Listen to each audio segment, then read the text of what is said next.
And we're live. Hello, everybody. Got our special guest on tonight over there, Rivero 311. We just kind of going to do a live chat tonight and talk about some things that we're going to be doing a lot of shooting and talking about and recording. And tomorrow is the start of the project. And I've started it technically. Ooh, moving around here. I've started it well over a year ago. We got some new guns that are going to be showing up into it, and it's going to be a little bit of a collaboration with Rivero 311 here, because I think he probably knows a whole lot more about guns in the Revolution that are French muskets than I do. Oh, man. I'm okay. I'm okay whenever it comes to production, but in France. But you kind of got me beat on the usage in the Revolutionary War. So, in case of he's been here on the live chat before, but in case there's some people here in the chat who haven't seen you yet, want to go ahead and introduce yourself again? Hey, Rivero 311. I run a YouTube channel. I'm a reenactor, former Marine infantryman. I appreciate the kind words, Ethan. A work in progress. I said that last time. I'm still learning. There's stuff I said last time that I'm like, that's not completely, I didn't even know it. But yeah, just continuously learning, always excited to learn more. And yeah, excited to talk about French Infantry Muskets because it's an addiction of mine. So it's cute. Yep. Yeah. And I think between the two of us, I think we've got them covered for all the main ones used in the Revolution. Yeah. Mostly.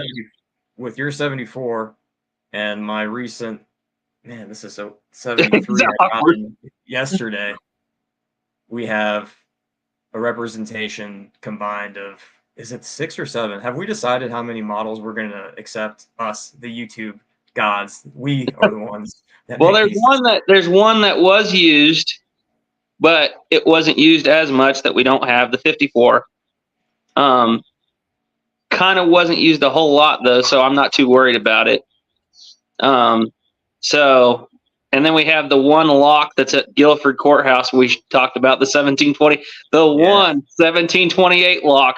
But that's kind of an oddball deal. So we're not really worried about that. The main ones are, let's see, we got the 63, the 66, definitely. You have the 68, which is the 66, but with an extra clip. See the 68. There's also the 70 and 73, which we don't have. However, my 74 is pretty close to a 70. And then we got the 74, and then the 79, which was used a little bit in the Revolution, but not by American troops. But mind you, my problem is, mine's a colonial troop model, and the ones that were used were naval personnel or onboard 79s. Okay. But yeah, I think we've got them all covered now. And for those of you that have tried to Google, I guess this is where it all starts off, is that if you try to Google, just if you want to know, like, hey, what am I looking at? I'm looking at a Charleville. And if you Google a model of 1766 Charleville, you're going to get so many different answers. The Smithsonian's going to tell you something, and I don't want to say people are wrong. It's hard to really nail down what is. Some people are blatantly wrong, but some of the stuff is just like, even the historians and the authors, they kind of mix up and stuff like that. Hence why I had to put disclaimers on certain videos. Well, some of them I've completely just taken down, because every time I go to look at it, I'm like, oh my goodness, did I say anything right in this video? Well, the one thing we should talk about, like off the bat, for the people that haven't, is the Charleville naming convention. Yeah. This is okay. So what's your thoughts on that? What is allowed to bear the Charleville name? I have my opinion, and you've actually influenced me on bringing in a certain other model of musket into the Charleville naming process. What's your opinion, though? So what is a true Charleville? So just some random dude on the internet. Remember that. I'm not qualified. But so during the American Revolutionary War, they were never referred to as Charlevilles. They were just referred to as French muskets, French infantry muskets, light muskets, heavy muskets. After the American Revolutionary War, you have the national armories are put into place in about 1795. And when America chooses their first pattern of musket, they actually choose the French Infantry Musket of 1766 with the 68 improvements. Mhm. And they call that musket a Charleville. That musket is a Charleville by definition. So Charleville doesn't exist from what I've read and seen until 1790s. So 1790s all the way through about 1819, and then that's when Harper's Ferry stops making. It actually might be before 1819. Harper's Ferry stops making the Charleville pattern. What people call Charlevilles, and this is a collector's term, like American Society of Arms Collectors will interchange this, and they're the absolute like top tier people that know what they're talking about. They just make it simple. They call it the Charleville, the model of 1795, but it was never known as a model of 1795, if that makes sense. As for my naming convention, like I've almost reverted to just calling everything Charleville because Yeah. I'm getting so confused with the names. See, I'm the opposite. I used to call every single one from the 1717, or actually from the 1716 Marine musket, clear to the A&9. Yeah, it was all a Charleville. All of them were Charlevilles.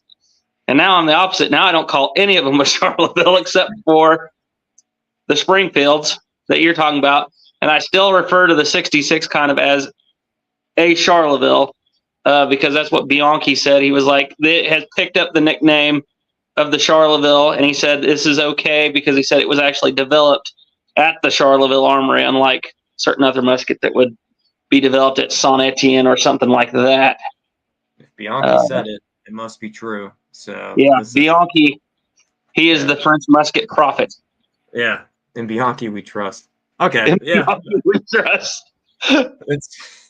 it's oh man, yeah. So that's been because I've brought it up at reenactments and with like historians and people in our groups because I'm trying to see what's right and stuff like that.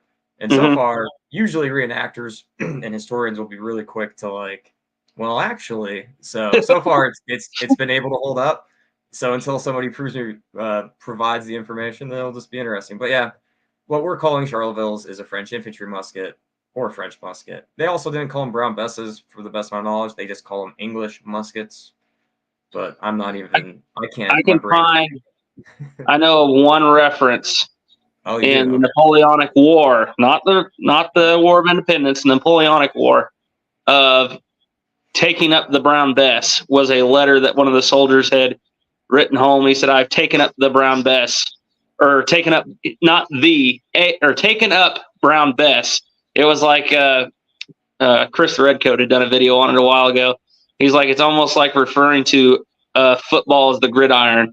He's like, you don't hear it used all the time, but he's like, every now and then you might have like one instance of it being used at the time. Let's see. I guess let's not even go into. Is it post-Napoleonic War naming convention? I don't really know. I think it was something that kind of got used as slang during the Napoleonic War. All right, I'm going to read some of these comments here as best as I can because my screen's broke and I got a line running through the middle of it. Andrew Dixon says, yeah, by the numbers, not so much. I think we can agree that Spain was behind. Okay, they're talking about something else here. Maine. Turkey Creek says, howdy, y'all. Howdy, Turkey Creek. Gunsmith 4570 says, hello.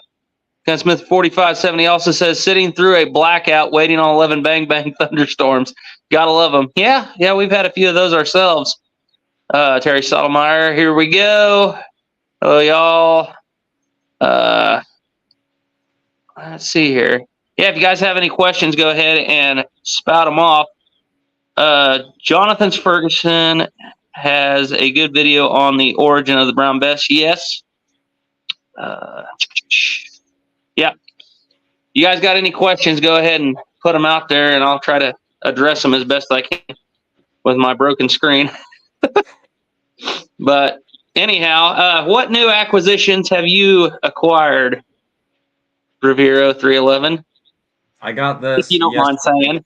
I can't touch it, but it's here. Yep. So I picked up a Pedersoli 1763 Leger because I Mhm. think R is silent, or 1766 light.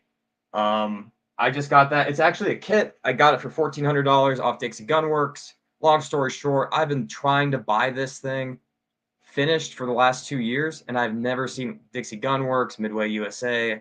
Sometimes they pop up on not Gunbroker, but like the black powder forums and stuff. Someone will sell one. Yeah. But the cool thing about the Pedersoli 1766, if you Google it right now, is that would be a light French musket. That would be what they would call a light because it's missing that lower spring holding in. It's missing the spring holding in the lower barrel band. So that's my latest acquisition, and I bought a bunch of filing tools, and I'm gonna have to learn how to actually Yeah. do woodworking stuff. So. Well, I noticed whenever I looked at it, the stock shape, the buttstock shape on the Pedersolis is a 1763 buttstock with that really steep. I mean, it may not be quite 63, but it's 63-esque with that huge straight up and down comb sweeping out that sticks out. It's like a 2-inch, which I mean, you can carve it down and make it a 66, but one of these days I need a 63. No, my latest acquisition as far as French muskets goes is bottom rack there. That is one that evolved in my workshop. Is the model of 1774 and is done except for I do not have the barrel band or the rammer spring that goes on the rear barrel band. I need to make one, but I do have you can actually see on the castings where the original holes were for that deal. What's cool about the 1774 again? Like what makes that one? So, you know how the French switched around their ramrod springs, their retaining springs. You got, well, for instance, on my 79, the ramrod retaining spring is in the front. It's in the front barrel band in the nose, and it's weird on that one because that's the only one I've ever seen that actually has a wood screw holding your front barrel band in. It's a teeny tiny flat-headed screw that holds on that front barrel band on that gun, but it has the retaining spring in the nose. The 66 has the retaining spring under the barrel in the back, as you know, and the 77, the early 77s actually will have the barrel band in the nose cap. But the 74 was a little weird in that it has the barrel band, or the rammer retaining spring is in the rear barrel band. It's held in there with a screw. It's a weird little setup. There's actually a guy on the I Love Muzzleloading Facebook page who has one that he built I think he built it from a rifle shop kit, but he actually sent me some pictures of it. I just need to make one and thread it in and everything. And they're visually, because the 74, 73s are when they first start to doing the rounded reinforced cocks, the rounded lock plates. So the 63, 66s, I was just trying to get caught up again today, and the 1770 has the tail end is rounded or more rounded. Yeah. I have to double check this. Yeah. The 1770. Well, technically, there's a 1769 too. The 1769 is when they start rounding everything off. The 1770 is when they really start rounding everything off and trying to get everything made where it's easier to build build. It's easier to manufacture. The 73 is the step backwards to the 63. And then the 74 is going back to the 70, but it retains, I'm trying to think, what does it retain off the 73? I think it retains the feather spring off the 73, if I remember right. Yeah. And then the 77 is a combination of adjustments that go clear until 1777. They say, guys, this is just a completely different musket at this point. Grubevall is just finally wins just that going fight. to town. Yeah. Grubevall has made the perfect musket. Yeah, by far. Which, surprisingly, the 1766 The one thing that it supposedly had over the 77 was the lock. The locks on the 66s were supposedly more reliable. So maybe that was why the U.S. decided to go with it over. Well, I kind of know why the U.S. decided to go with it over the other models. Basically, it was the number one model we got. Yeah. So it's when I was doing the Charleville stuff for one of my Flintlock Fridays. Another reason is Joseph Perkin. Like he actually fixed French muskets during the war, after the war, and Mhm. he's the first superintendent of Harper's Ferry. So they're trying to figure out the production part of that first. Yep. That's kind of and they have the excess parts sitting around. And but yeah, like we talked about the last time. Thomas Jefferson had some 1777s come around or something. Somehow or another, Thomas Jefferson got either an Imperial Guard version or a Royal Guard at the time version of like a 1777, and he looked at them, and they exist. You can kind of Google them now. They've been converted to percussion. They were used by Virginia in the Civil War, but they were sent to Virginia. So there was always the chance they could have jumped onto the 77 bandwagon a little early. But Well, Thomas Jefferson was also really good friends with Henri Blanc. yeah, I remember you telling me about that. I read about that too. Yeah, that was a great crossover. Yeah. Whenever my study went and crossed over with Garrett's, whenever the French musket study crossed over with the trapdoor, was pretty awesome. Because I had said in my video, and I think I mentioned this in the last live chat, I could not find out what happened to Henri Blanc during the French Revolution. I knew he fled the country, and that was all I knew about what had happened to him. Well, come to find out, he came to the United States because Thomas Jefferson was one of his best friends, and he helped set up two armories. One would be based off of the Charleville Armory, and one would be based off of Saint Etienne. And I got to remember, I think it was Charleville. The one that was based off of Charleville was Harper's Ferry, and the one that was based off of Saint Etienne was Springfield. Or it might be vice versa. I can't remember. But yeah, he worked with Eli Whitney too, right? Or I Yep. think him and Eli Whitney. Yeah, Eli Whitney was. I've had a little bit of an experience with a Whitneyville gun here lately, but yeah, he was kind of involved in all that. Let's see here. I go to the chat. Let's see here. See if I can find some questions. Smoke in the Woods is in here. That's Garrett. He helped start this live chat by the way tonight. Okay, here's a good question from Malcolm G. Was there any performance difference between the British and the French muskets? Accuracy or range? Did either have an edge on the other? I have an opinion on this, but I'll let you start, Rivera. Unless you want me to voice my my opinion first. I'm biased, so I'm very biased. Yeah. So go ahead. I'm just gonna. We can sell it. We can finish this discussion right now. You're gonna name the other countries that base their musket pattern off of the English pin style pattern. Not now very.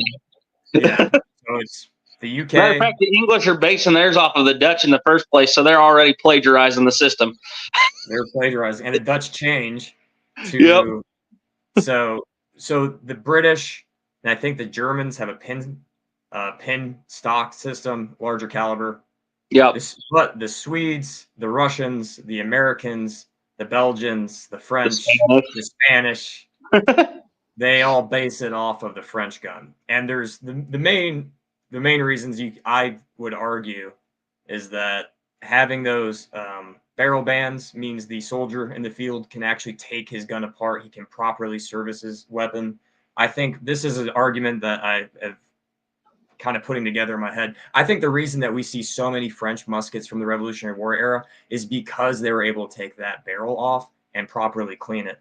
If you've ever cleaned a Brown Bess or an English style musket, you pour water or your it goes right into the lock mortise. It goes right into your lock. It goes right into your stock, and it chews up a stock. Up a stock so quick because the water is getting in between there, between the barrel and the inletting and the stock.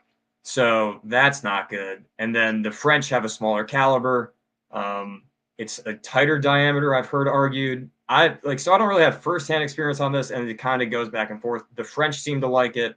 Other countries seem to base theirs off it. We basically copy the French all the way up until the model of 1842. So, and we had access to English muskets that was commonly around. We just did the French muskets even after we weren't even friends with them. So, the fun fact: there was actually one state militia that would not adopt French muskets. The militia was allowed to kind of pick and choose what they got. Massachusetts. Yeah. Massachusetts did not want French muskets. Matter of fact, whenever they were given for their militia, when they were given old surplus Charlevilles or 1795s, they took the barrels off and they had them rebuilt on Brown Bess style stocks, and it was kind of a weird deal. Yeah, it's called a New England militia musket is the only thing I can find on those really. But I talked to a guy about it the other day, and he's like, yeah, that was a thing. They didn't like the French style, so they went and made their guns based off of the land pattern. Now, my opinion on this is it boils down to several things. Number one is manufacturing for the country.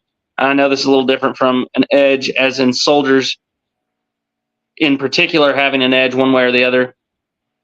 But it kind of plays into that because the Charleville style, the French pattern musket, is easier to mass produce. It is standardized. If you look into the history of the British land pattern muskets, for the longest time you had what they call them stalkers and setter-ups, and they just basically set up camp at the base of the Tower of London, and you'd have one group over here is making stocks by hand, and one group over here is making barrels, and wasn't near as refined as the French system of manufacturing weapons. So the French had figured out how to mass produce. That's why I like to kind of compare the French musket. It was really the AK of its time period, but imagine the AK, but it's got the better ergonomics. So it was easier to mass produce. It was, in my opinion, it feels better in the hands, especially that 66. It's a light piece compared to the British gun. So it feels better in the hands. It is far more durable for bayonet fighting versus these teeny tiny little pins that can 100% split a stock out. Ask me how I know. Versus you got these huge barrel bands. Well, they're not huge, but these good iron barrel bands that are keeping that stock and that barrel together. And you can, like I said, I got this 74 fit for a bayonet, and I clipped that thing on there, and I made sure it's a nice tight fit. I've got the retaining clip on the bayonet. It's an original. And when you clip that bayonet on there, you feel like you pick that thing up and you feel it, and you're like, this feels sturdier than the Brown Bess. I could go to war with this. It feels like a pike. French muskets are stronger for bayonet fighting, easier to disassemble. It's like Rivera 311 just said. That plays a huge part in it. Matter of fact, you're talking about how we see so many French style of guns still around today. That AN-9 musket up there, that thing's in pristine shape. That barrel on that gun is beautifully still polished. And I think you're right. I think that plays a huge part into it. There is one disadvantage from the French guns to the British guns that I heard one guy bring up. If you were in a pinch, you could fire a French cartridge out of a British gun, but you couldn't fire a British cartridge out of a French gun, except for... That's fair. Yeah, that's fair. Except for there are certain variations that 1779 is a 70 caliber. So just you can put a 69 caliber ball cartridge. It's tight, but you can put a British cartridge in that gun. So that is kind of one thing. Yeah, logistically, the Brown Bess style would be better, I guess. I'm trying to think of some other. The 1766 especially has a far, far more reliable lock than the short land pattern or the long land pattern. Later on, especially once you get to the Revolutionary era, French Revolutionary era muskets, it kind of switches. And during the Revolution, the American Revolution, the War of Independence, French have got superior powder. And then once again, we get to the French Revolution, and that all flip-flops. And the French powder is, I can tell you guys, I shot some the other day. It is garbage. It's rough. It's clean, but oh my goodness, it is not powerful at all. And it does light off good too. So, I mean, that's a plus. But yeah, that's what I'm kind of joking about. Getting off subject of Revolutionary War, and I'll get back to it here in a second. But Napoleonic War, the TV show Sharp is the one TV show where Sean Bean does not die. Sean Bean is carrying a Baker rifle. He's going up against the Voltigeur, which are carrying AN-9 muskets with a standard infantry cartridge.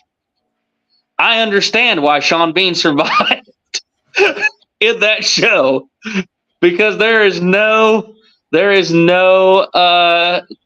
comparison to a. I mean, I guess if you're in a short range, close firefight, you're going to be shooting faster with an AN-9, but there's no comparison at longer ranges, especially whenever the French reduced the ball diameter from basically 64 caliber to 62 caliber.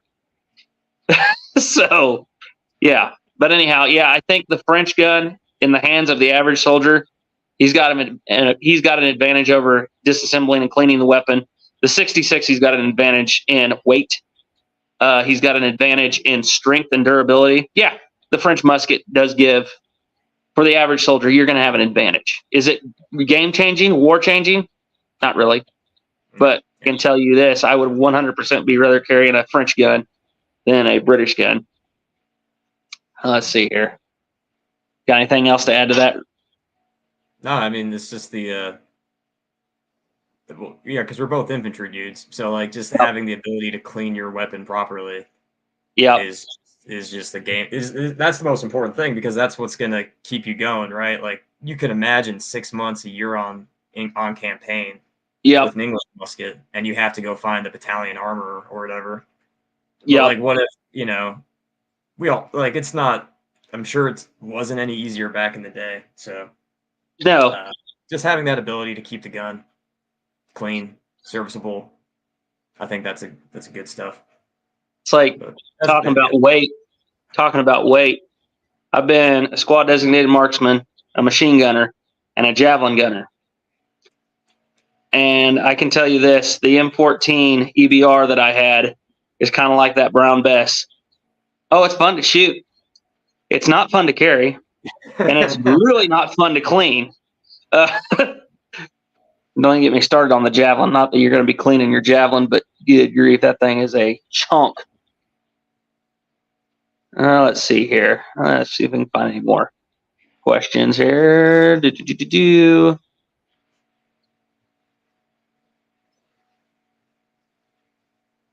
All right. I'm having to scroll up here for a second. Why are barrel pins better than barrel bands? I think we addressed that. They're not.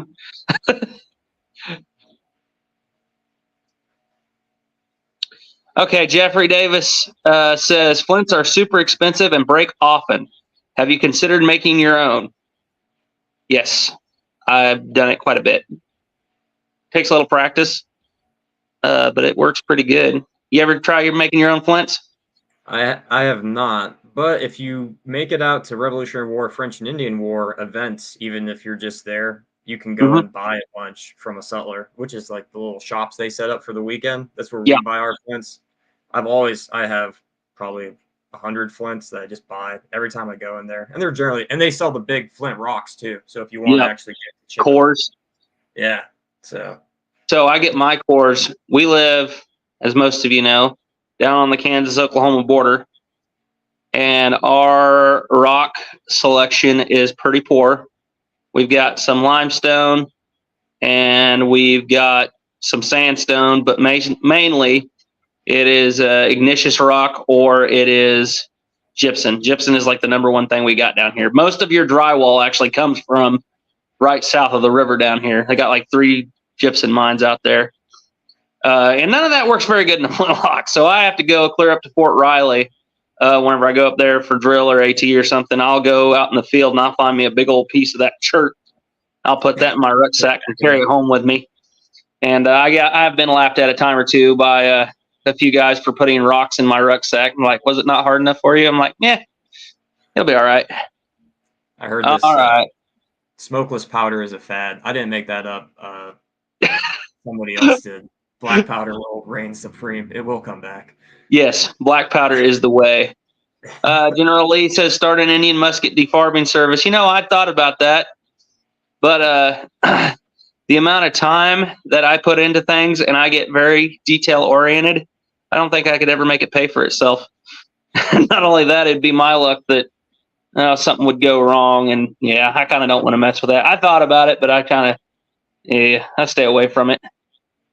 Let's see here. Maybe one of these days I'll get into building or something like that for money. But let's see. Gray Wolf. Know of one mountain man that was known to carry one, and I know cap locks helped way into the 1900s with certain people in Alaska. Yeah, the Northwest Trade Gun. They made those from, I want to say, the 1760s. Clear up until the 1920s and 30s, and they went through the flintlock era, and then they later on were making them into caplock guns. One of them, I would say, that's probably one of the most underrated firearms in world history. Yeah, Andrew Dixon says finding your own flint to nap can be difficult. Yep, it can be. Let's see. Can someone explain the rammer of some muzzleloader pistols? Is the rammer captured? Are some rammers captured on pistols? Well, I know there's captive rammers on. Yeah, there's captive rammers on pistols. Let's see, when would that have started? Nah, pistols is outside my wheelhouse. Yeah, one of the earliest captive rammers I can think of on a long gun, and I say that very, very loosely because it's not very long. It's based off the Jaegers, the pattern 1776. That rifle was way ahead of its time. It doesn't have barrel pins. It has wedges, which actually kind of moves it up in my book as a better weapon. And get this, it has a hook breech like a Hawken rifle. Okay. It's got barrel wedges. It's got a captive rammer. It's got a swamped barrel. It's short. It's a huge caliber for a rifle. Yeah. It's an interesting. The Aspen pistol. Oh. There you go. The Aspen pistol, I guess. Let's see here. Aston pistol, Ethan. Come on. Aston pistol. That's after my time period. What's that? That's 1820s, right? Aspen pistol? What is it? Aspen pistol. Yeah, it's a percussion gun. The last pistol before the revolver that was still issued up to the American Civil War. Might as well just keep him on here. Yeah. Well, there was that wasn't the first one either, because there was also the British Light Dragoon pistol, and it was a flintlock. Oh, no, not the Light Dragoon. Which one was it? I don't know. Pistols are kind of not my thing from that time period. I know a little bit, but there was a British pistol. The long guns. The long guns are just so yeah. Gorgeous. If you've tried to shoot a flintlock smoothbore, and it's not necessarily the smoothbore, but you try to shoot a flintlock pistol without any sights on it, the bayonet was superior. But unless you're a cavalryman who's going to ride the carousel, which they didn't really do in the Revolutionary War, but you're going to ride within 50 yards of a formation and fire and run away. Well, you sent that video about them loading double ball for that pistol that was found in Jamestown, Yeah. because there's a bunch of references from the French and Indian War where the British loaded double ball. I've never seen that with the Americans with French muskets. So maybe the British guns are better at loading double ball because there's more powder. Maybe There was also a recovered weapon. It was a shortland pattern from a shipwreck, and it had 2 balls and 6 buckshot pellets in it. Oh, okay. And that's the So, scan, right? Where they scanned it, you just see. yep, through the they did an muzzle. X-ray on it because they had one that was 1 ball and it was like 5 buckshot pellets. And they had another one that was 2 balls and like 6 buckshot pellets. But that was the Navy, and you know the Navy. At the Battle of Camden, North Carolina, one of the guys had up to 7 buckshot. Yeah. So I want to test that just for my North Carolina friend out there, just see how that would go. Yep. Let's see here. Andrew Dixon says Rivero 311 American civilian rifles were also pin barrels or fixed with wedges. Lugs for pins are also easier to make, at least for me, than barrel bands. Well, yeah, that's for if you're building your own. Yeah, pins are going to be easier to make than a barrel band. But if you've got a factory that has tooling like the French did, making barrel bands for them was easier. Basically, they would, if I remember right, I think they cast them. They cast them, and then they'd have machines that would go and take and clean them up. And they would. The French had people talk about the assembly line being invented by Henry Ford, and then some people might say the assembly line was invented by Samuel Colt. The assembly line really was invented by the French in the 1760s. Yeah, it's been around for a while, and interchangeable parts. Let's see here. What's your thoughts on that, Rivero 311? Pins versus barrel bands? Well, we were just talking about military muskets, so Yep. we weren't talking about the rifles. Like rifles are not. I'm not going to talk about rifles and how much work. So that's something I know better to stay away from. But for the military weapons, I'll just support the barrel bands. Yeah. Over the pins. But Let's see. I think you made the best point. Like at the end of the day, your tactics and morale and your discipline is going to probably play more. You know, it's weapons maintenance is going to be way better. Yeah. Let's see here. Question: how clean was the lock and mortise and inletting on, say, the 1766 and 1777 French infantry musket? I'm getting my Indian 1777 A and 9 as close to an original as I can, or as the inlet as I can. So you've got a 1768, and you've got a 1777 too, and I've got an A and 9. What does the inletting on that mortise on the inside, or have you taken the lock off that 68? I've taken it off, but I would have to look at it and know what I'm looking at.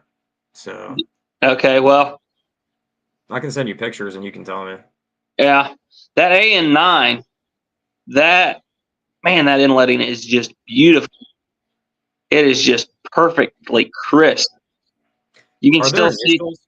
Sorry, go ahead. Yep, I got a lot of JPs on that gun. Okay. Oh, really? More than just the inside of the lock? Yeah, every French original that I've handled, and I've gotten to take the lock off of, all the mortises look pristine.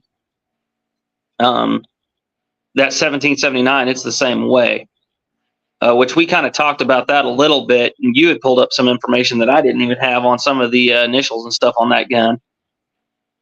Let's see here.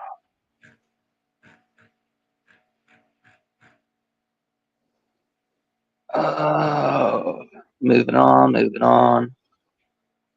The French were also famous for experimenting with brown powder made from rice hull charcoal. Yep. Yes, Grey Wolf, they did.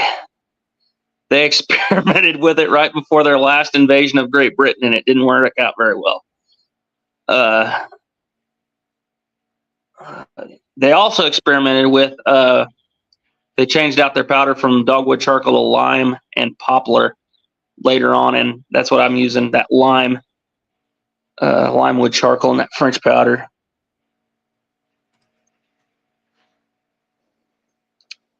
Were British Marine muskets and French naval muskets any good, or did they use them more like a blunderbuss? I have a book about the Marine Corps sitting on my I need to read. The one thing I've read about, well, Marine units are they usually go with brass, so that is one point where you can very effectively argue that the English style muskets are preferable over the iron banded French style. Mm-hmm. The United States Marine Corps actually in 1800, all they request is English style muskets. They say the French muskets a year at sea just rust away, but the English muskets actually are able to maintain, like, be more durable over time at sea. And there's actually notes from the Navy requesting for the Marine Corps, and the Marine Corps is trying to get all of the English muskets left. For what they're shooting, I haven't read into it. You would assume buck and ball, and then you would assume shot. But from the one shipwreck recovery that I saw, buck and ball was definitely a thing. I mean, I guess I've got a naval style French musket, but it's after Gribeval came in and shook things up a little bit, because before he came in there, Toul, or no, it wasn't Toul, it was actually Saint Etienne, and I think it was Saint Etienne and Maubeuge. I have to look back and remember they were the ones that made the muskets, the colonial troop muskets that went to India. All places, India. The one time whenever the French musket showed up to India, and Indians went, "Oh wow, these are them." Well, we can't call them Bombay pipe bombs. The French musket showed up in India and started blowing up. I think they had 26. They tested 100 of them, and 26 barrels burst, and something like they sent back 50 barrels because some of them were bulged, and that was the 1766 colonial troop model, which is basically the same thing as the naval personnel and the onboard model. They had to revamp the entire naval pattern of musket after that, and Gribeval stepped in and got them to reset up Toul to do the naval guns, because Toul had lost their contract. But yeah, the French, after the 1770, I can attest that 1779 is a good musket. The middle barrel band is iron, right? With the sling Yes. swivel on it. Yeah. It is a split iron barrel band. That's always kind of, I wonder why they did that. I have no clue. Why would you? I don't know if it was to differentiate it, or, well, and then the other thing that's different than the naval personnel musket is it's split. So I don't know if it was to, I'd have to look at it some more, because I know it is a very thin, it's actually inlet into the stock, and it's very light inletting. It's very precise, but it's very shallow. Okay. So you actually have to take, and when you disassemble it, you have to kind of pull the barrel band apart a little bit and then get it up to where it's, not going to scrape the wood. But then once you get it back to that inletting, it snaps right into the inlet. Doesn't that seem like over-engineering? Yeah. Maybe it was a statement. Maybe it was Toul coming out of there being banned from being a royal, or being losing their contract and coming back. Maybe it was a statement by them. I don't know. Let's see here. Oh, to Grey Wolf about the 1803 Harper's Ferry, because I made a video about this. So 1791, their St. Clair's defeat. This defeat is massive strike to the American government. They actually reconstitute the United States Army. They put in the provisions to create the two armories, Springfield and Harper's Ferry. And Henry Knox actually is like, we need rifles. So they go to Pennsylvania, and they actually have a bunch of contract rifles from Pennsylvania rifle makers. And that's your contract gun from 1792 to 94. But the first standardized the first standardized rifle made at an American armory is the model of 1803 Harper's Ferry, and that is almost uniquely American. It's got the American brass patch box. It's got that angle in the butt plate. American caliber. American caliber. It's a half stock, and that was all requested by Henry Dearborn he tells Joseph Perkin, I want a half stock, larger caliber rifle, and I want them to be standardized and made at the national armories. So yeah, Right. they were not based off the French. So yeah, you are, yeah. So the Model 1803 is not based off of anything to do with the French. So Turkey Creek, he built the one that we have, which is a perfect, pristine example of an 1803. And Garrett was telling me that Turkey Creek, and you're in the comment section, you might elaborate on this a little bit about how Americans stuck with the smaller calibers like 50, 54, versus like the British who are using a 66. And then once you get to the Brunswick, they're using a 70. And about the round balls not being as accurate or something at longer ranges with a bigger, or maybe it was the range trajectory, I don't know. But yeah, that's what I always think is the British actually kind of laughed at the American caliber of the American long rifle during the War of Independence. They thought it was too small. Were you the one that we were talking about? Like the British had lower quality of powder, generally speaking? During the War of Independence, yes. Okay. Now, compared to the American powder, it was better. Yeah. Compared to the French powder, not so much. But you were the one that actually brought up that the American cartridge was lighter charged than the French cartridge. I got to do the math on that. I got to figure it out. I did the math because it doesn't line up. Yeah. Find it. It's from the National Park Service, but it's an actual loadout. They say they have a pound of powder. What was it, 40 ball and 80 buckshot? Yeah. So I had to figure out a way to like, all right, are they doing, because you get 24 rounds, that's your standard carry. Mm-hmm. You're carrying 24 rounds. Are you carrying 4 buck and ball? Are you carrying 20 regular ball? Are you carrying 12 and 12? Are you splitting it up? Like, yeah. Because it doesn't tell you put 3 buckshot with 1 ball. It doesn't tell you put 5 buckshot with 1 ball. It just says, hey, this is your rounds. And I actually did, I just read that, I think I sent it to you recently, where you would, as the individual soldier, they would give you your ammunition, you would have it, you would put your name on it, and you would turn it into like a company chest with your name and initial on it. And when you went on duty, you would pull 6 rounds, or was it 3? I think it was powder 6. was pretty precious. Powder was very precious. So you would have to check. I mean, it's kind of like the same thing with like duty NCO. Serialized ammunition. SI check, everybody. Read off your ammunition serial number. If you damaged, destroyed, lost any of that, your cartridges, you, the individual soldier, would have to account for that out of your pay. And be punished. Yeah, you would be punished. So that's an interesting thing that I read about. It was initial to individual soldiers. But yeah, to find, like, it doesn't, I'm sure the general orders that go out, they're pretty broad. They're just like, hey, have your men have, 30 rounds, 20 rounds in their backpack or their pack or whatever. Like, yeah, it's hard. Something I'm trying to hunt down. But yeah, but in there I did the math and it's like 112 grains per cartridge. Well, that would make sense considering it's like, because like we said, there is a huge powder shortage in the American Continental Army at that time.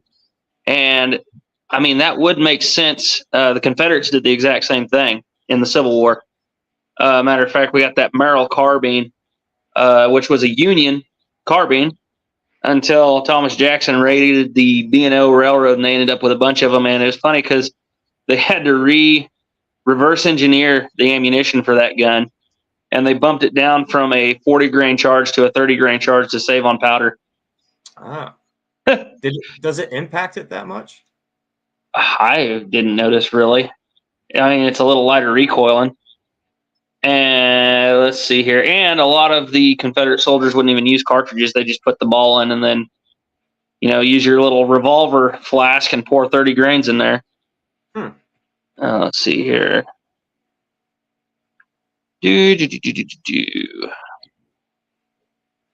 Somebody asked about a Northwest trade gun going back. See if I can find that comment. Let's see here. Oh, sorry. Go ahead. Oh, you got it?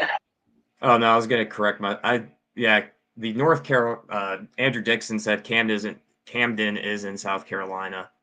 And yeah, Camden is in South Carolina. It was the North Carolina militia in Camden. So that was my bad. So to correct that. Yep. That's your part of the country. That's I need to go over there sometime. I really do. Man, you got a place to stay. We'll get you all hooked up. We'll get you out, do a big old. Yeah, come to one of the big events with 1,000 reenactors, man. Yeah. Yeah, that's the good stuff. See, I've been east of the Mississippi one time in my life. Well, I mean, technically 3 times, but whenever I went the other 2 times, I went east of the Mississippi and then went east of the Atlantic Ocean too. But the one time I was in the east of the Mississippi in the United States was whenever I was in Georgia at Fort Benning, and I didn't get to do a whole lot of sightseeing. Let's see here. Yeah, I know. Ethan, do you know anything about Russian standard issue muskets during the Napoleonic War? These seem to be extremely rare. I'm not going to lie. I don't know a whole lot about what the Russians were using. I'd have to look into it. I know the Germans are using the Potsdam, and the British are obviously using mostly India pattern muskets. And the French are using, obviously, the AN-9. That's like their go-to. Yeah, I'm not really quite sure. I know the Russian musket was based off of the French gun. I can't remember the actual name for it, though. You know what it is? Yeah, so it's the 1808. 1808. And they're so cool. And yeah, they have that Russian Imperial Eagle stamp. They show up for auction and go for $4 or $5K. Yeah. They're very rare. I've looked into it because the rifle shop has a kit for them. Oh, really? Yeah. Oh, that'd be cool. I go on the rifle shop and it's dangerous. I go on there and I see all the kits that I really, really would like, and then I'm like, man, that's a lot of money. I mean, it's a French musket, man. Like it's a Russian musket. You know, like we have the American Charlevilles, we have the Russian Charlevilles. The Russian Charlevilles.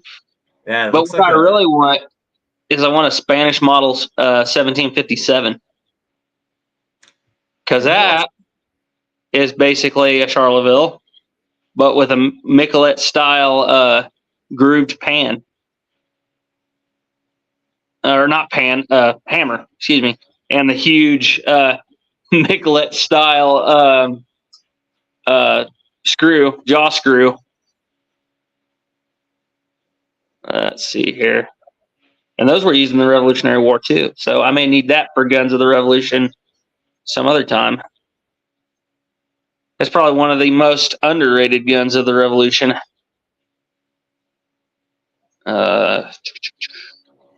Somebody had asked, I can't find the comment, who makes a good copy of the Northwest trade gun? Yeah, 1009 Christopher Combs, right? Yeah. Going back to the Northwest trade gun, which company makes a good quality and historically accurate one? And we're 1766s also traded a lot. We actually kind of talked about this before the show. Yeah, we did a little bit. There was another musket that was traded a lot more than the 66, I can tell you that. Yeah. That one, the 74. That was a long time afterwards. Yes. Sounds like they kept the 66s. I haven't seen anything about them being traded or cut down or sent west. The 66s, which 68s, those were the standard Army issued weapon. So yeah, lock, stock, barrel bands, hammers, cocks, hammer springs. Those are all going into, we were talking about like crates, right? And like Philadelphia Supply Agency, and they could rebuild guns. Like my original French musket has a 74 reinforced cock, and you were saying that the 74s got broken up and sent, which seems to make sense because you see parts of 74s all over the place. Yeah, find 74 is basically what I came up with on that was the reason why we got away from the 74 was we standard on the 66, and it really just didn't make any sense. Well, we got 100. I got to remember the numbers. I think there was something like the 74s were like the last shipment to show up during the War of Independence, and they were to be held in reserve, and a few of them did get used, but not very many. And And they mainly said they were kind of like I was telling Gary, it's like the Rogers and Spencer of the War of Independence. They sit in warehouses. People forgot about them for several years, and then they got sold off into surplus. And they got used and abused. And sometimes you show up on online auctions mislabeled. Yeah. Because somebody got really lucky. Someone got one for like $2,000, and I kicked myself in the. I almost got the original. 74. You know this. I almost landed an original 63-66 with no barrel band clip for $1,200. It was being sold as a New England fowling piece, and it had the U.S. stamped on the lock plate. Yeah, it can be whatever you want it to be to sell it to me as. If you want to tell me it's a brown bass, I'll yep. Yeah, whatever it is, man. Indian-made Bombay pipe bomb, I'll buy it. All right, let's see here. I'm trying to. Okay, there was the Northwest trade gun comment. Yeah, I'm having a hard time reading some of these comments because that stupid line in my screen. Terry's. What's that? Oh, I said if you give me the time, I can read it on my screen. Oh, I can't see the time on them. I'm just kind of trying to go down the line, literally. If you see a question on there, go ahead and read it off. I'll kind of try it. Question: is there any self-priming muskets used in the American Army? Are you the guy that sent me an email? So I've gotten an email about this. Self-priming is they put the touch hole at an angle, from the best of my knowledge. Henry Knox is the first Secretary of War, and this seems to happen after the American Revolutionary War, and they talk about it. And Mad Anthony Wayne, so they want to have a faster firing musket. And I got an email because somebody asked me if mine was a self-priming, and I'm like, I don't know what you're talking about. And then he sent me all the articles, and mine's not, but it seems like they're very rare, or they've never found an original self-priming gun. So if they did have self-priming guns, they were very, very experimental, but they are referenced by Mad Anthony Wayne and also by Henry Knox. They talk about it. Basically a way to speed up firing. But. Yeah. Okay, so going to the Northwest trade gun part of this, Turkey has chimed in, and he is the guy to know about this sort of stuff, people. So he says a good source for a Northwest trade gun kit is Pecatonica River Long Rifle Supply. That's the thing, guys. If you get into black powder, I've noticed if you want something really cool and off the wall, you're probably going to have to either A, fork out the cash to have somebody build it for you, or B, figure out how to build it yourself. And yeah, and I'll tell you this, though, if you get one and you get it built, it is one of the greatest feelings in the world to go out and shoot that thing. Like the wheel walk? Oh, my goodness, yes. I have it up on the wall behind me. There's my new baby. Oh. So fun. I'm waiting for the comment. Were there wheel locks used in the Revolutionary War? Someone asked me if a matchlock was used. I actually have a question that somebody asked me. I haven't gotten back. It was here. Go ahead. I'll find it and I'll. Oh no. I was gonna say I've seen somebody had asked me about the same question. Were matchlocks used in the Revolutionary matchlock, wheel locks, or snap-ons used in the Revolutionary War? I'm like, well, I'm of the opinion there's a few things you should stay away from saying. Always, never, first, and last. But I will say this. There's probably about as high a chance of a matchlock being used in the Revolutionary War as I would say a longbow in World War II, but that did happen. So, broadsword, so yeah, there's about a high chance it's probably I don't know what it'd be like somebody running out into Syria nowadays with a Spencer rifle. Yeah. Not saying that won't happen, because I've seen some really weird things that showed up in Syria, but very unlikely. Don't show up to a reenactment with a matchlock and say that 11 Bang Bang told you to show up there because there was a chance. So I was joking about. They got this peace treaty. They don't even call it a reenactment. They call it a pageant of the 1866. Garrett's going to chime in here now. The peace treaty we had out here, I think it was in 66. And it is the most historically inaccurate, farbiest thing you've ever seen. I got kicked out when I first tried it because I was not wearing blue jeans, a pearl snap shirt, and a white cowboy hat in 1866 by the guy who's carrying the synthetic stocked 870. And I wanted to show up there. I think they're going to do it again this year. I might show up there with I might show up as historically accurate as possible and get kicked out for not having blue jeans. And if that happens, I'm going to come back with a wheel lock. And if they say that I can't have it because it's historically inaccurate, I'm going to say, guess what? There is a higher chance of one of these being in the West in 1860s than a synthetic stocked 870. Just to prove a point. Yeah, because it's bad Farby. The Ridley Scott, that he was getting criticized about his Napoleon movie, and he's just like, "Oh, you weren't there." It's like, well, neither were you, Ridley. No, but Napoleon was, and he wrote books about things. And if you choose to believe Napoleon or not, that's fine. But I don't think he went and fired on the Battle of the Pyramids was the Battle of the Pyramids and not the battle against the pyramids. The uniforms were you great. realize the Great Pyramids were like 9 miles away, which I actually read. I read Napoleon while I was on orders earlier this year. I read Napoleon in Egypt. That was awesome read. The Battle of the Pyramids was wow. You talk about one of the most one-sided outcomes. He was fighting against the Ottomans and the Bedouins, which I'm sure you know the Bedouins. They were carrying their Mukula muskets, and the Ottomans were sending in the Mamelukes, and they would go in there, and the Mamelukes would charge, and the French would put up a square. Yeah, they did squares, right? Yeah.